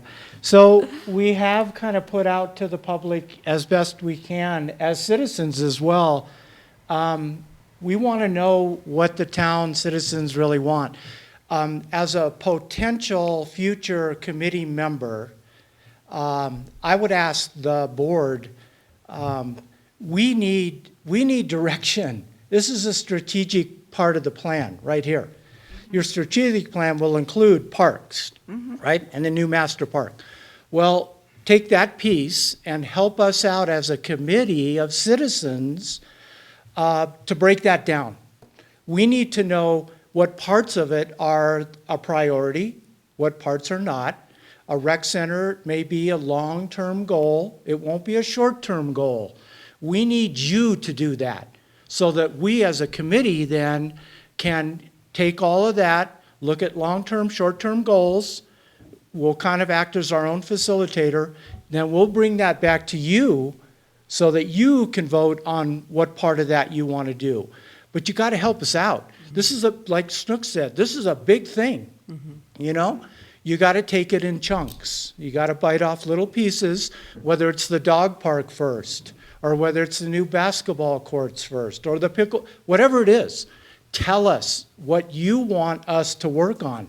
Because as a committee, if you look at the whole master park and everything that's involved, plus the funding, it's overwhelming. And it's going to overwhelm your citizens, and we're going to keep fumbling about with this thing. We need to get out and educate the public so we can get the money. I would say, Brian, it would be helpful if you are on that future committee, that part of, Katie, this might be a third question or a third direction to that committee, is how would the committee prioritize the desire for each one of those elements, you know, prioritize it. So if river access is number one, then that's what we'll hit first in the complete master park plan. So we've got the master park plan. We're going to have probably staggered timelines for funding to implement each piece, but we've got the river access, we've got the pickleball courts, we've got the dog park, we've got trails. So maybe that would be a third item, Katie, for direction for the committee? That would be fourth. Oh, fourth, okay. Have them prioritize what they believe would, and I look at it, number one, is what's going to start making our town some money so we can offset costs. So I would approach it also as what we implement first in the master park plan and what's going to be a return for that to the best of our ability. Well, So- and upkeep on what you want put in place as well, so that it's, Gotcha. you know, successfully ongoing kind of thing. Yeah. Yes. But I also think if we break this down a little bit and get, you know, 3 or 4 pieces going somehow, that will give a better appetite to expanding that. So, because we did the survey at the block party last Thursday, and there was good reception. And I did a survey of just as a citizen back to the citizens of what do you want? What do you want? The committee will hopefully take all that and ongoing with all of the public that we can get out there, so people will hear and know about kind of what's going on and get your feedback of what is important to you. Is it the arena? Is it the dog park? What is it? And then we can come back to you, but it's going to be money too. Yeah. So we'll have to break that down. Look. Does the committee, or that's working on it, discuss funding? We haven't even met yet. Okay, but will they discuss funding? That's what we're That's the directing them statement to that I. There's only asking two for. options for funding. Yep. That's pretty simple. Well, It's either a special district or it's a tax initiative. That's it. Yeah. The special district can be a combination of things. Unfortunately, with the town's financial status, a bond is probably not an option because you have to pay it back. You have to pay people for that. And we don't have a lot of extra money to do that. But in the special district can be a tax, and it also can be a property tax. So you can kind of do a combination. The sales tax is probably the simplest way to go, and it's ongoing. Yeah. Then you'll get people that will come into town if you do, like, let's say a dog park. You have a sign out on the highway that advertises an incredible, giant, small dog, large dog park. Those people with RVs will pull in. They need to get that dog out of that RV, okay? That'll bring money into town. So then that increases the sales tax revenue for the town. Little things like that. Tournaments, special events in a multi-purpose area that's proposed. It's not very expensive, grade it out. He can do it on his weekends. And we have a place to do festivals and things like that. Those are the big money makers for us as a town. So the committee will look at those things as well. And we'll take, just like you would as your strategic plan, the committee will be the same format, and we'll take all these different ideas and what's best and what costs and all that and bring it back to you. But we need your direction of how do we fund it? What do you want us to talk about as far as funding? What do you think? We can't take the time to go to the state and get all the documentation for special districts and all of that stuff. We already know, Katie knows how to do it, but again, we need to know from you, what do you want us to focus on? So help us out. the funding part that I was thinking of is where the town where I lived before, we decided we wanted a very fancy community-driven playground, creative playground. So the people that were trying to organize the playground and brought the builders in and all that kind of stuff, we did our own fundraising activities. That's why I was asking, are you thinking of doing some other, besides just increasing the taxes? I mean, there are other ways to do fundraising. Absolutely. And I think ideally as a committee, what I would envision us doing is going out to the community, going to the banks, going to Mr. Peoples, going to all the people that are involved with the town and saying, how can you help out? Because if people stop in town, the grocery stores are going to make extra money, the gas stations are going to make extra money, the liquor stores are going to make extra money. So we've never really done that. Anybody has really, or a committee or a group has gone out to the business part, the school, the churches, all of that has to be involved. And it's going to take some work on the committee's part of delegating that. Okay, these are the 10 people you need to contact. These are the 10 people you need. Bring that back. We'll bring that to you. Yeah. But help us out on kind of what you want. Do you want the master park? You know, and how do you want to do that? Do you want to start with certain things? And then we'll go out into the community and try to get support for that. Okay, so these are the statements that I have. Have the committee prioritize the master park plan elements. Is that what you intended? Based on the town's responses on the comp plan, planning participation and 2015 community assessment, there is an appetite to consider a tax to support the master park plan. Be sure to. I think we got to say, Yeah. how are we going to go about doing that? Right. But be sure to include the town survey responses so people who weren't aware of surveys know that we did that. So based on the town survey responses, the comp plan update committee participation, and then also the 2015 community assessment, there is an appetite for park development.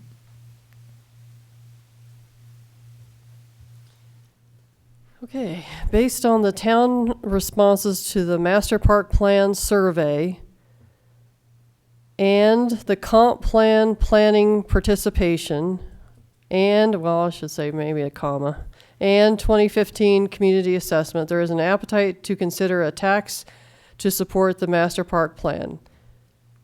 And are we directing them to do anything? So how do we get the word out? Is that what you want to say? So real quick, Phyllis would like to say something.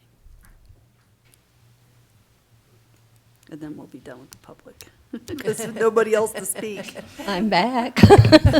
Of course, I'm not. Public. I don't live in the town. I'm Phyllis Ludwig, 9205 County Road 521. There's two things that concern us. Number one is river access. You have where they can go in and where they can get out. Well, what if they don't want to get out there? What if they want to go down the river? That's private property. Our property goes to the middle of the river. They get out, and this has happened more than once. They come through our fences, go across our property, and come up to the back highway. We have bulls and pastures down there. If somebody gets gored or trampled, who's responsible? I think that's a real bad situation. And for the dog park, according to the plan, it's bordering our pasture where the cows are. I don't know what kind of fencing would be done, but the first dog that chases our cows will be shot. And that is a terrible thing to do, but we have to save our livestock. No. But, and I really wish they would forget the park plan and work toward a rec center. It would be used year-round, not just in the summer. Thank you. Thanks, Phyllis. Thank you. Okay. The statement that is under II, I'm not gonna repeat that one. You've all got that in your notes. Right, So yep. it's on the agenda. The next one is have the committee prioritize the master park plan elements. And then the next one is based on the town responses of the master park plan survey, comp plan planning participation, and 2015 community assessment, there is an appetite to consider a tax to support the master plan. How do we get the word out? Very good. The next one is the park committee should consider the rec center, size, elements, budget, location, and funding. Yes. Okay. It's important to me that the community knows that we heard them about that, Okay. and that we will address it somehow, some way. Okay. Are you good? I'm good. Okay. Okay. But Let's now go you have to to vote on the it. 4B, Mill Street Middle. You have to vote on it. Oh, we have to vote on it. Okay. Okay. I need a motion. Oh, my God, everything. I make a motion. What she just said. Yeah. I make a motion to what Katie just said. You want to repeat it again, Katie? No. I have a motion and a second. Okay. Any discussion? Nope. Roll call. Trustee Katzos, Yes. Trustee Snooks, Yes. Trustee McLaurin, Yes. and Acting Mayor Moreland. Yes. All right, Mill Street Middle. Yeah, Trustee McLaurin and Trustee Snooks were there in the morning, and then in the afternoon, we also had another opportunity. We didn't get a whole lot of people. We had 6, but they did give us their emails, so we'll be contacting them, 7 actually. Then we were at the block. I was at the block party on Thursday night, and we had that out. And so we had a lot of people stop by and say, "Oh, that's great. How are you going to fund it?" So that was a big question. Usually is. Anyway, I thought it was good, and some of the businesses that actually own property on Mill Street have some ideas as well. So I think.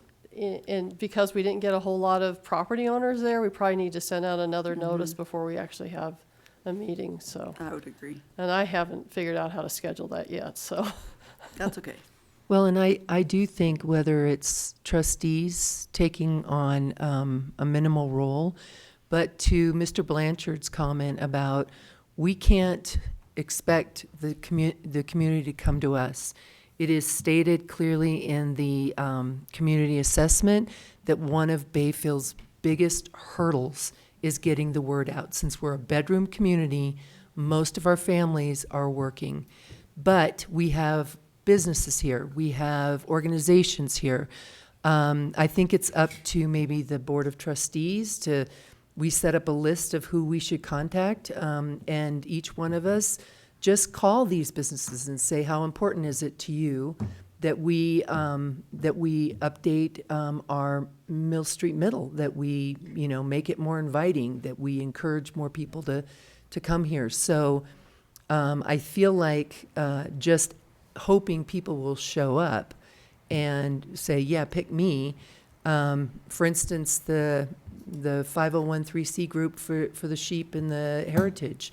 They're great people. Our seniors know a lot about this community, and it'd be wonderful if we had them participate in the Mill Street Middle Committee to weigh in on decisions as to what would be good, what you want to see, that would refresh our Mill Street Middle and make it more inviting.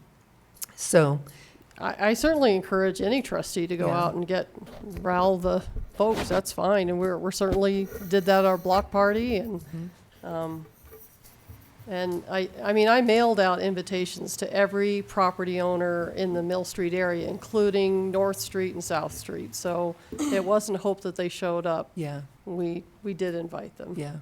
I just think about our bank presidents, the owner of, Lewis Merck, the dollar stores. Anybody who's coming through our town is spending money with them also. So I think as many as these key stakeholders that can weigh in, even if they just, if we send them something, we ask them questions, what do you want to see here? What matters? I don't know. I do know that when I went to the ice cream meet and greet at Gosney Park, we were all kind of sitting there, and we had these wonderful flyers. So I just went out and knocked on all the people's doors that were in the immediate area and said, we've got free ice cream. I'm Kat Katzos. I'm a town trustee.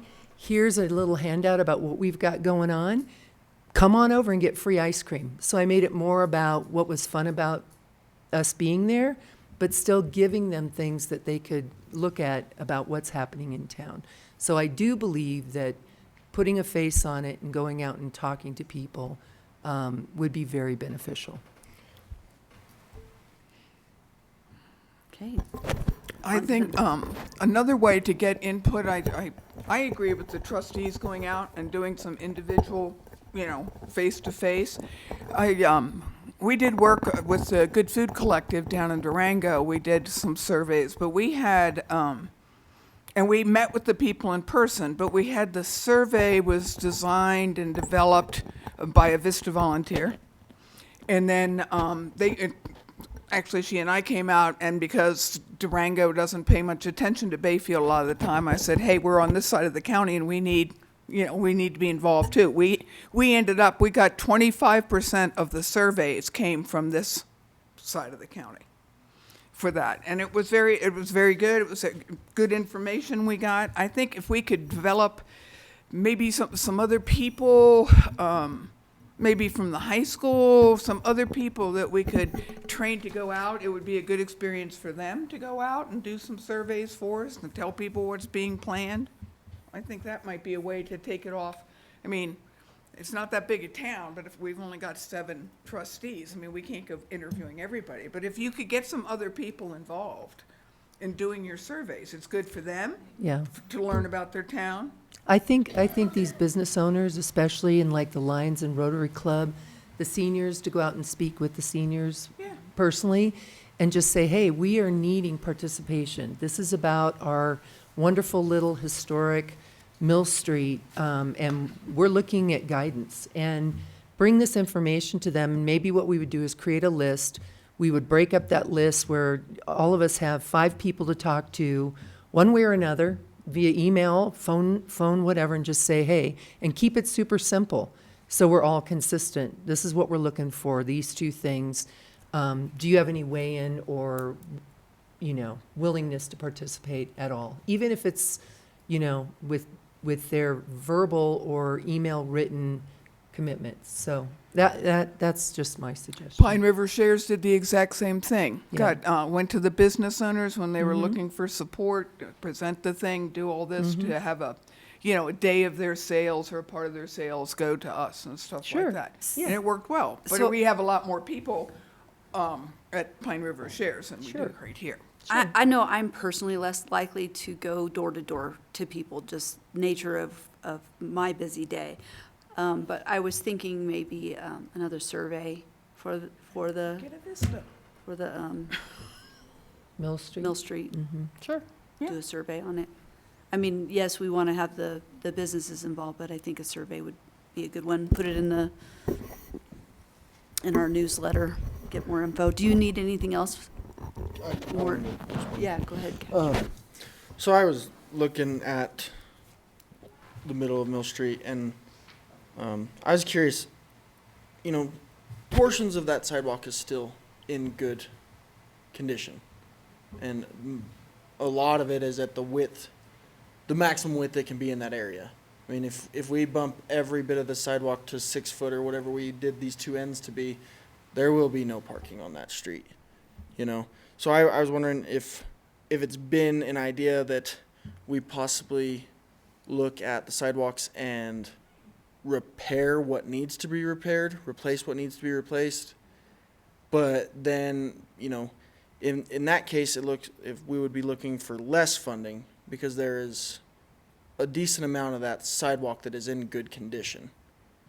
And that would give you a little more wiggle room with what you would like to do with like your crosswalks and your lights and everything of that nature.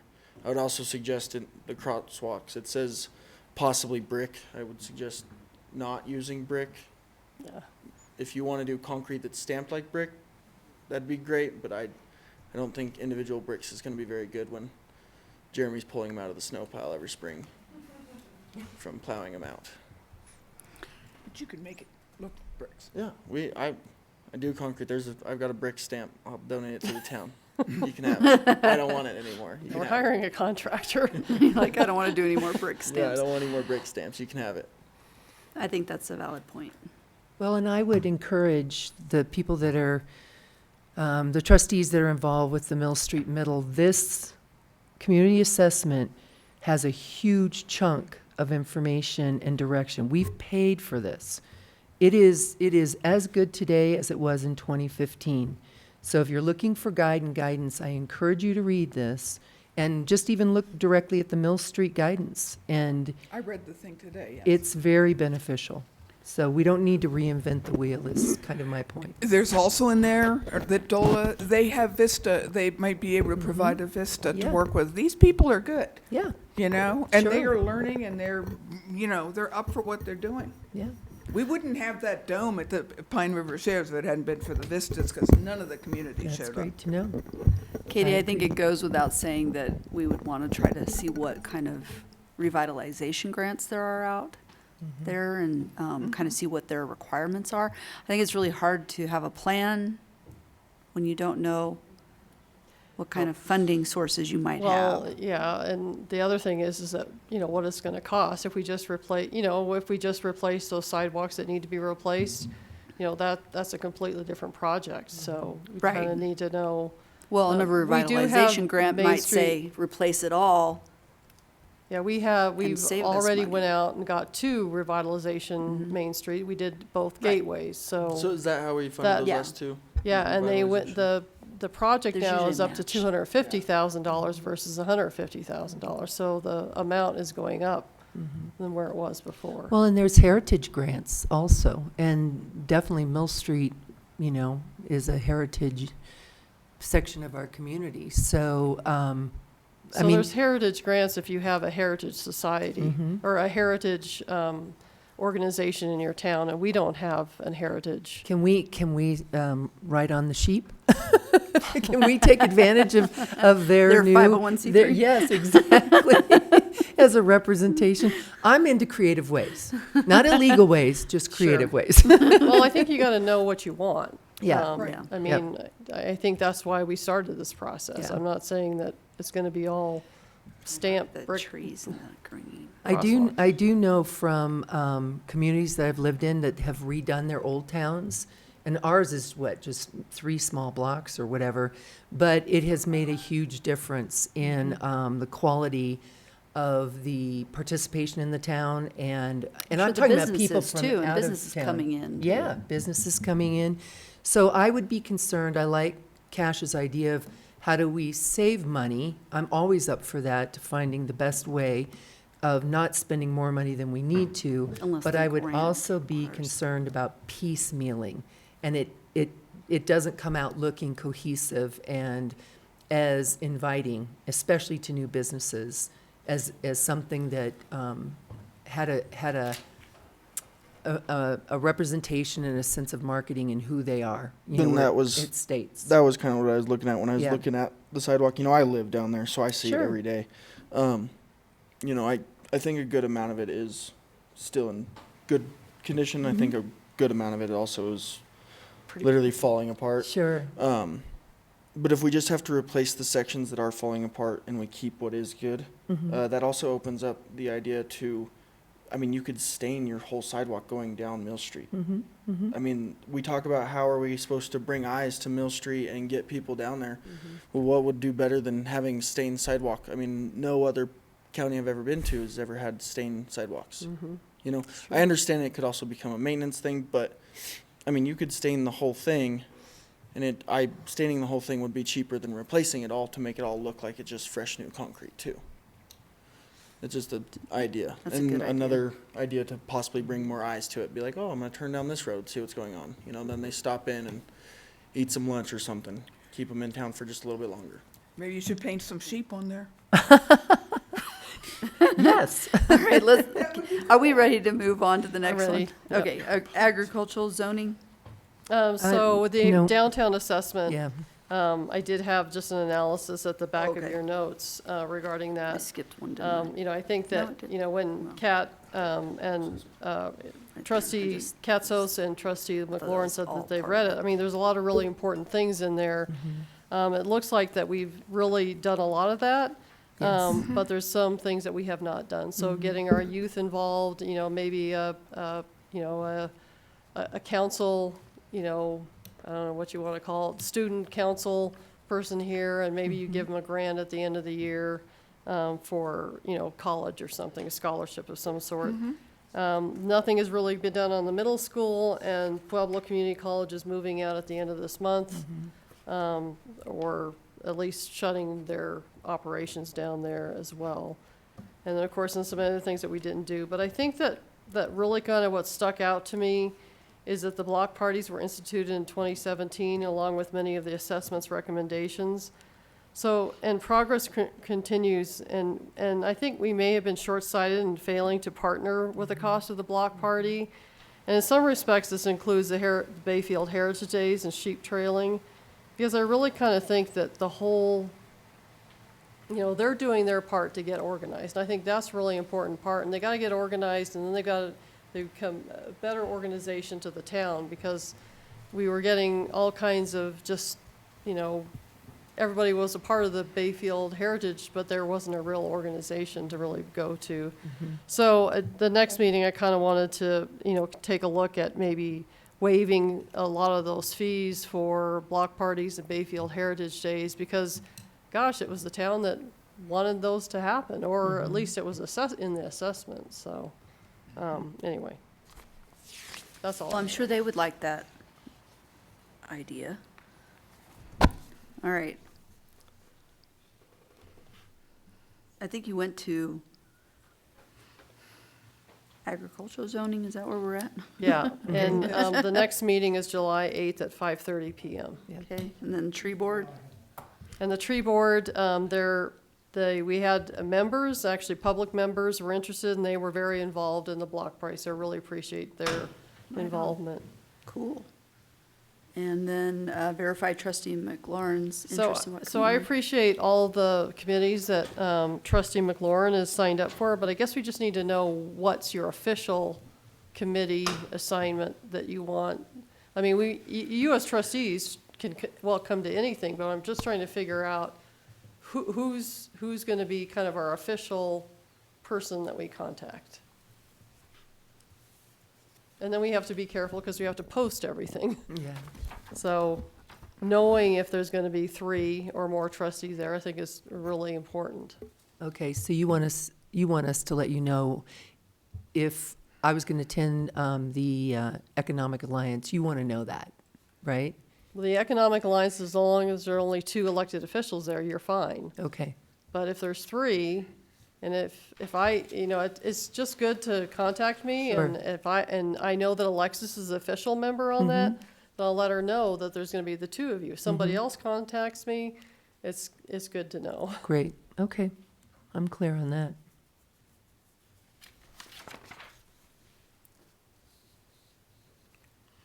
Well, I guess I need clarification because at the last meeting, I strongly got the feeling you thought I was interested in too many things, so spread too thin.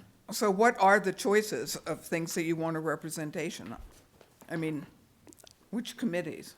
So I believe that you were on the Park Committee, I think the Budget Committee, the Mill Street Middle Committee, the Agricultural Zoning Committee, and I'm just trying to, and at the last conversation you and I had, you wanted to be off of everything except agricultural zoning, so. Is that a committee? I don't know, It is. It's going to be a Okay. group that meets. Right. And I would report on that committee. That you, and I don't know if we have another trustee, I'm just trying to figure out if that's the committee you were interested in, then if other trustees attend some of these other committees, that's fine, but I'm kind of getting scattered because I don't know who's doing what. I'll help you. I'm on the Mill Street Middle, and I will let you know if I go to any extra ones. Okay. And I'm on RHA, and I'll let you know if I go to any other ones. And I'm R9, I'll let you know if I go to any of the other ones. Thank you. I thought the only one I was officially on with my name next to it was the Mill Street thing, which he can take care of that. You can come too. I'm not. No, I know, but you want one person. I know, but I'm not bullying you out of it. You can No, come too no, if you no, want to. I understand that. I just want to be useful somewhere. I mean, I am interested in the agricultural zoning. So agricultural zoning, And probably budgeting. okay, so all the board, we don't have a committee yet because even the one person We that only said they had were one person interested hadn't interested. responded, so that'll be the Board of Trustees. Yeah, Yeah, That'll be that's our- all of us. yeah. That's all of us, okay. Yeah. So agricultural committee for now? Okay, thank you. And I will tell you, Katie, too, I'm very interested in the Ag Committee participation as time allows for myself, and then also Park. So those 2 are priorities for me also, so. But I will notify you when I attend those. So you're going as a official member of those committees? I'm sorry. No, it's okay. I don't know how much, I mean, I feel like I've got to be careful of my bandwidth. I do have a business to run. So, but it's important to me to show a face to these committees. So I wouldn't say that I would be official representative, but I would like to participate where I just show up and, hear what's going on and who's involved and that sort of thing. So R9, I'm 100% committed to. And then, depending on what the agendas look like for other things, I will let you know. Does that help? Okay, Okay. R9. Yes, ma'am. That's it. That's it. Thank you. All right, on to the next. Approval of minutes and department reports, our June 4th, 2024 minutes. I'll make a motion to approve the meeting of June 4th, 2024. Second. We have a motion and a second. Any discussion? No? Roll call, please. Trustee Katsos, Yes? Trustee Snooks, Yes. Trustee McLaurin, Yes. and Acting Mayor Moreland. Yes. All right, Public Works Director, Jeremy. Acting Mayor Moreland and trustees, you're lighting the spotlight. Yes. Yeah, I'll keep it short, just because of time. So we had 98 one-call tickets last month in May. So that's quite a bit of construction activity still. We got contractors all over the place. So luckily, we haven't been getting a whole lot of complaints. We try and keep an eye on them. I think we found some of that 3 million gallons of overproduction in April. Shortly after our last meeting, we had a leak on Park and Pine. We dug up and fixed that. So I think I attributed it to one large user and some construction water, but we did have an active leak. The nutrient removal and diffuser project's wrapping up. Actually, last week, they finished the programming. We are in denitrification mode for whatever that means.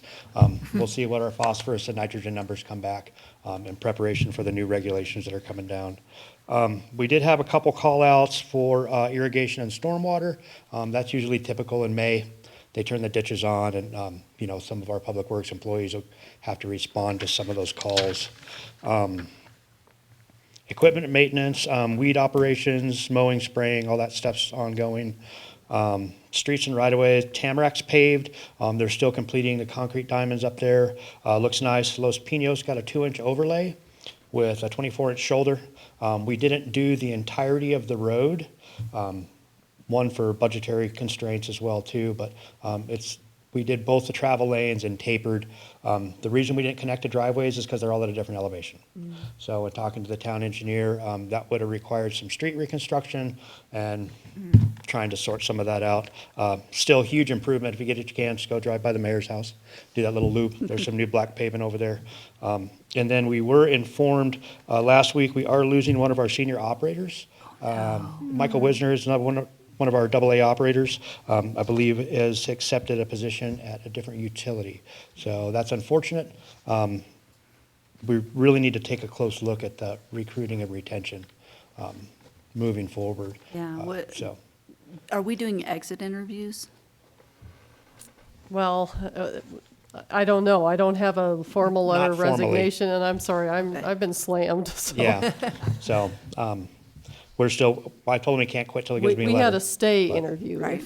if that was, Stay interviews are good too, but I would be curious in his situation what the exit says. Is it money? What is it? Well, that's what we're trying to figure out, and we'll Yeah. come with some of those solutions. we But kind of know from that stay interview. okay.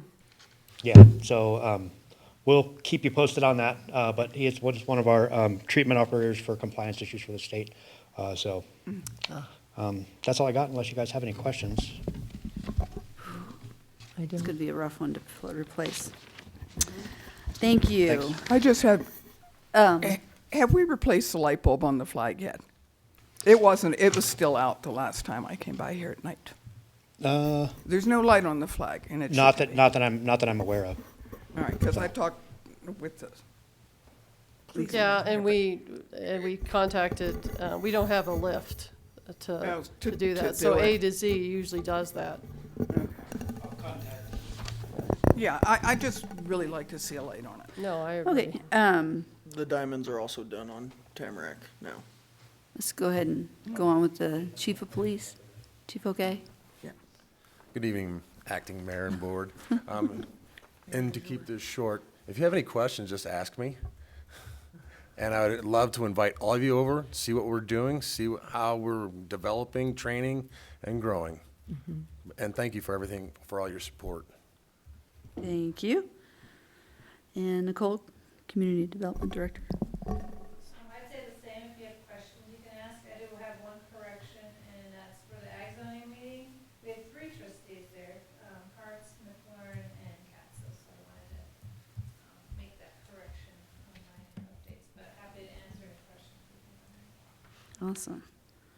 All right. But we can't have 3, right? You can have 3 as long as we're aware to post it. Oh, okay. That's the 24-hour posting, and if you just show up, it's hard for us to tell one of you to leave, but we have to. I see what you're saying. And we posted that planning commissioners and the board could attend. Right. So it was legally posted. Cool. Okay, financial agenda, May 2024 financial statement. Kathy. Sure. So I did include a report in the packet, but I'm happy to go through it. This year's almost half over. In the general fund, we've received county and city sales tax for sales in March, as well as property tax, oil and gas royalties, cigarette tax, and our share of the motor vehicle tax that's collected by the county. Invoice was submitted to the school district, and payment was received for the first quarter reimbursement for the school resource officer. The grant reimbursement from Colorado Tree Coalition was received in the amount of $4,000 for Marks Park. The reimbursement request was submitted and payment was received for the first quarter JAG policing expansion grant. In the general fund, building permit fees are higher than anticipated, along with all the athletic programs and facility use rentals. We did complete $9,955 in capital improvement projects this month. In the general fund, those expenses included the police department's new storage container, the Gosney Park irrigation, and a little bit of the remaining parts for the 3-inch water tap in Joe Stevenson Park. This fund is currently $164,000 expenditures over revenue, but that's primarily because we're 2 months behind in sales tax. And generally, that, it'll catch up. The sewer fund fees are trending as expected. Plant investment fees have exceeded expectations so far by $4,600. And this fund is currently a little over $75,000 revenue over expenditures. Nice. The water fund fees seem to be falling a little short. Penalties and interest are still trending high. Plant investment fees have doubled expectations at this point. And this fund is currently revenues, $4,100 revenue over expenditures as well. In the street fund, we've received March's city sales tax, HUTF dollars, and right-of-way fees are all up. And in this fund is currently $420,000 expenditure over revenue, but this is due to projects that we are still need to collect grant reimbursements on. Not unusual. Our total interest in Collar Trust in the month of May was $48,628. And that's about it. Sales tax continues to be strong. And I've worked with the auditors, and I should have the audit for your review probably by the end of this week. Cool. And then Trustee Katsos also had questions. The electricity number 2 actually is the CNL, the carrier neutral location, and there's some funny adjustments in there, but that's what that number 2 goes to. And then we also determined that the miscellaneous, there's some fees being charged in miscellaneous that's not the place they should be charged. So Kathy's investigating that. Great. Okay, thank you. Thanks, Kathy. Sure. Do we have a motion to approve? A motion to approve the May 2024 financial statement. Second. We have a motion and a second. Any discussion?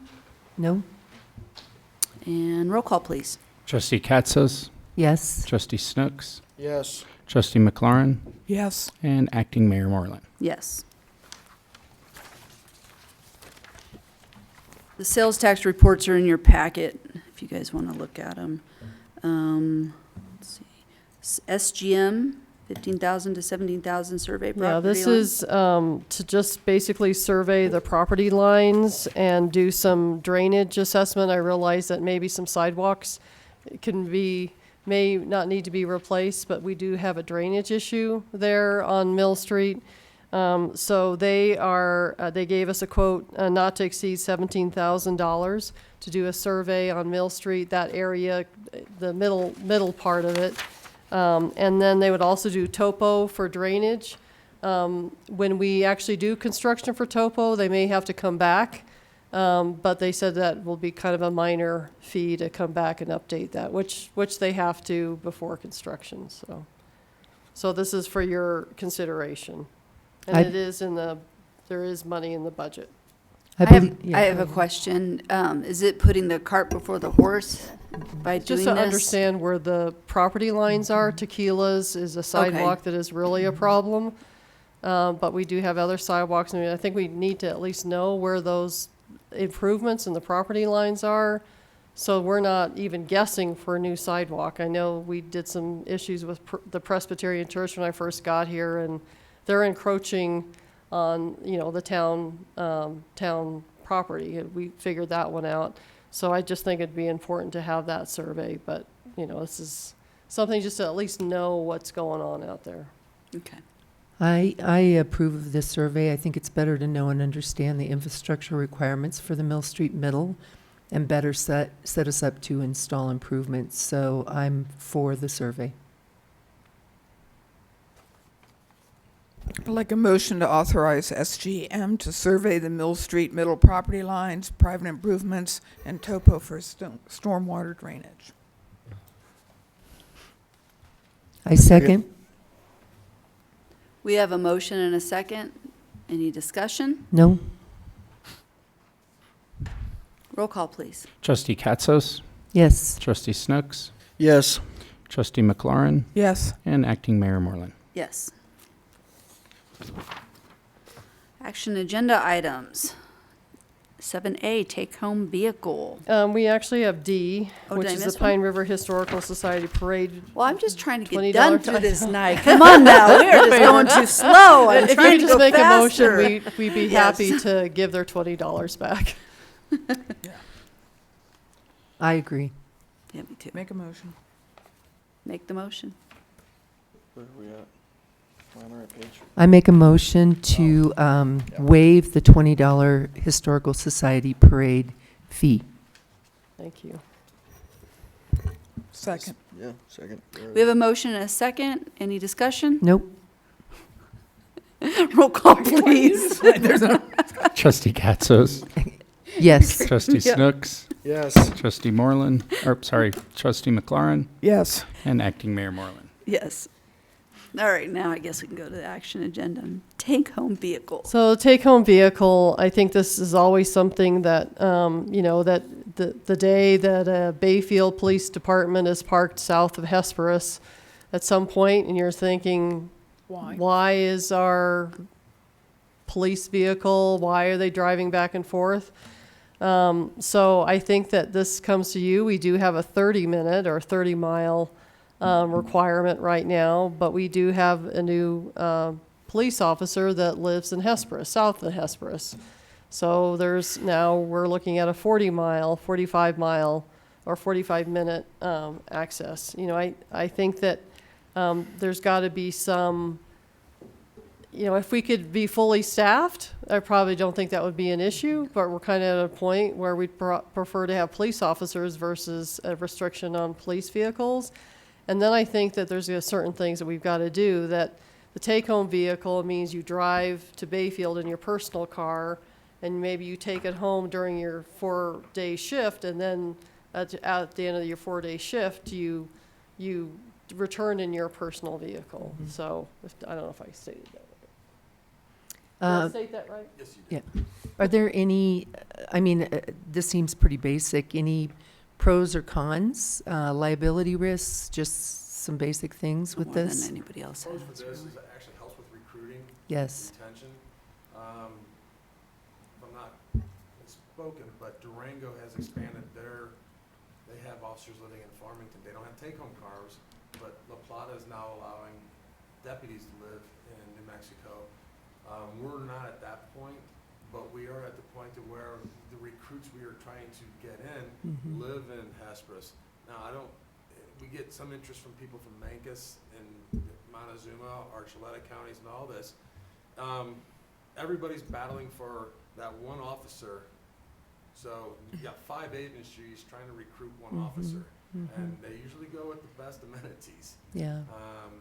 Right now, we have really good benefits. Our pay is getting more competitive than ever, but the take-home part is a big draw. Mm-hmm. Well, and this also speaks to affordability. So if our town staff is willing to work for us, and, you know, they need to live in a certain place in order to, you know, afford it, then I'm for that. It's one more lever in our means to be fully staffed in all our departments. So, and this would go across the board too, right, Katie? If Jeremy was able to hire a replacement that lived in Pagosa, would we offer that to that department also? Well, I've always said that when you provide it for one department, you should provide it for another for the same reasons. I Okay. mean, they're going to be looking for a wastewater or a water operator. Yeah. So, those are other things that we should be considering. Okay. If available, obviously. Yes. Yeah, we have to yes. have the vehicle. Well, I will say that I know for a fact, I don't think that the police department's been fully staffed, but maybe for a hot second in the last 5 years that, they've been struggling to have staff. So to have whatever benefits that we can have, I'm for it. Well, I'd make a motion to authorize the town manager to extend the take-home vehicle guide from 30 minutes to 45 minutes with available resources and optimizing schedule to reduce take-home vehicle travel if possible. I second. We have a motion and a second. Any discussion? No. Roll call. Trustee Katsos, Yes. Trustee Snooks, Yes. Trustee McLaurin, Yes. and Acting Mayor Moreland. Yes. All right, standard operating procedures. Yeah, for so you've carrier-neutral got this, locations. multiple page document standard operating procedures. I went through it, I sent it to Town Attorney Goldman. He suggested some things, and from my understanding, Region 9 accepted those immediately. So, Yay. instead of approving this actual document, if you'll just requesting, if you have, first of all, do you have any issues with having an oversight CML committee? Durango may be able to handle theirs, but we really need to be working with our other small communities to have this oversight committee. So you're shaking your heads, yes. So Yes. just the motion could be similar to motion to requesting that the board verify that they are interested in Region 9 oversight of the CNL, including appointing an official, either staff or elected, to represent Bayfield in a future committee, and authorize myself or town manager to continue review this document with appropriate officials, including the town attorney, and authorize the town manager to approve a final revision when available. What she said. Go for it. Okay, I'll get to it. Have the board verify interest in the Region 9 oversight. The board is interested. Okay. Oh, I'm reading it, what's know. in here, so. Yeah. Okay. Interest in the Region 9 oversight of the CNL, including appointing an official, either staff or elected. Say which one. Either or? It seems like it's or. I think staff, personally. To represent Bayfield on a future committee, authorize the town manager to continue review of this document with appropriate officials, including the town attorney, and authorize the town manager to approve a final version when available. I have a motion. Do I have a second? A second. I have a motion and a second on the table. Any discussion? No? Roll call, please. Trustee Katsos, Yes. Trustee Snooks, Yes. Trustee McLaurin, Yes. and Acting Mayor Moreland. Yes. All right, Bayfield School District Resource Officer, Chief O'Gay. Yeah, so this has been updated. The communication between the police chief and the superintendent has occurred before this. And I've sent a draft to the school superintendent, and I have not heard back from this one. However, if he does want modifications, we'll just ask him to verify exactly what those are, and this may come back. The cost of the SRO is what we are asking them to reimburse the town for.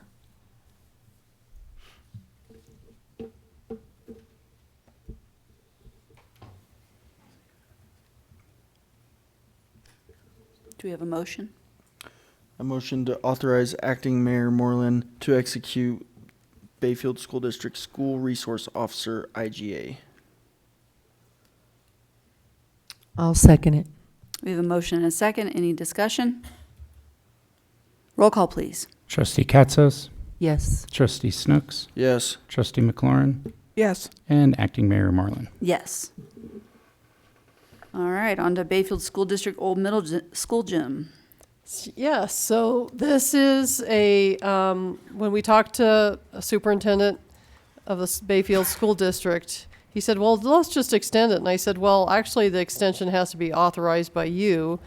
So after some consideration, I just put at the very end of the documents, end of the packet, 147, I just added a statement for him to sign and for the acting mayor to sign. So just looking for your approval.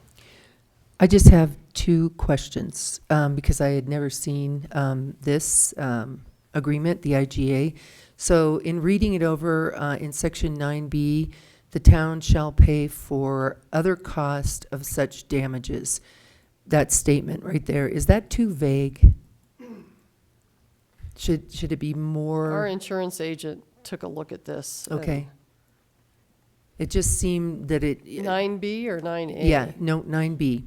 Town shall pay for other costs of such damages. And it's not defined as what those damages are, so I don't know if there's been issues in the past. Damages by use. Yeah. So. Generally, it's defined by negligent use. Okay. Something that we've done that can be considered Negligent. to be negligence. Okay. So that would have to be shown. And then the other one is, it seems that there's a piece in there about the town being environmentally compliant, but it doesn't say the school equally will be environmentally compliant. Does that go both ways? Well, it's their building. Right. But our kids are utilizing it. So I'm just, again, this is the first time I've But ever so read are their this. kids. Huh? So are their kids. Their kids use the building too. Right, that's, yeah. Yeah. So that just stood out to me, that we're required to meet their environmental compliance. But I'm like, do they have an environmental compliance that they're meeting? Yeah, I'm sure. So I don't ever say I'm sure. I don't trust all things. Anyways, those were just two questions I have, so. You know, and your question with regard to indemnification, generally, a governmental entity generally is prohibited from indemnifying another entity in a contract. So on the specifics here, that's okay, but general indemnification is generally not okay. Okay. To just say that, but these are defined as to what we need to do. We have to comply with the Clean Air Act, Clean Water Act, and all those sorts of things. Yeah. We've got to do those things. Sure. In any event. Right. So. Okay. Again, I read it and it stood out. So. Good stuff. I would make a motion to authorize acting Mayor Moreland to execute Bayfield School District Old Middle School Gym IGA. A second. We have a motion and a second. Any discussion? No. Roll call, please. Trustee Katzos, Yes. Trustee Snooks, Yes. Trustee McLaurin, Yes. and I had Acting a Mayor comment, Moreland. but Yes. the schools are not the only ones, of course, that use the gym. Oh, I know. You know, I mean, because I'm just saying that using that gym is a major part of Pine River Shares thing, because they do major food distribution 2 times a month. Well, and that's between the Pine River Shares, I understand, and the school, so. Right. There's, multiple community tree houses in there Yeah. as other well. groups use it. Wolverine Academy is in there Big quite time. a bit as well, yeah. All right. Do we have any board reports?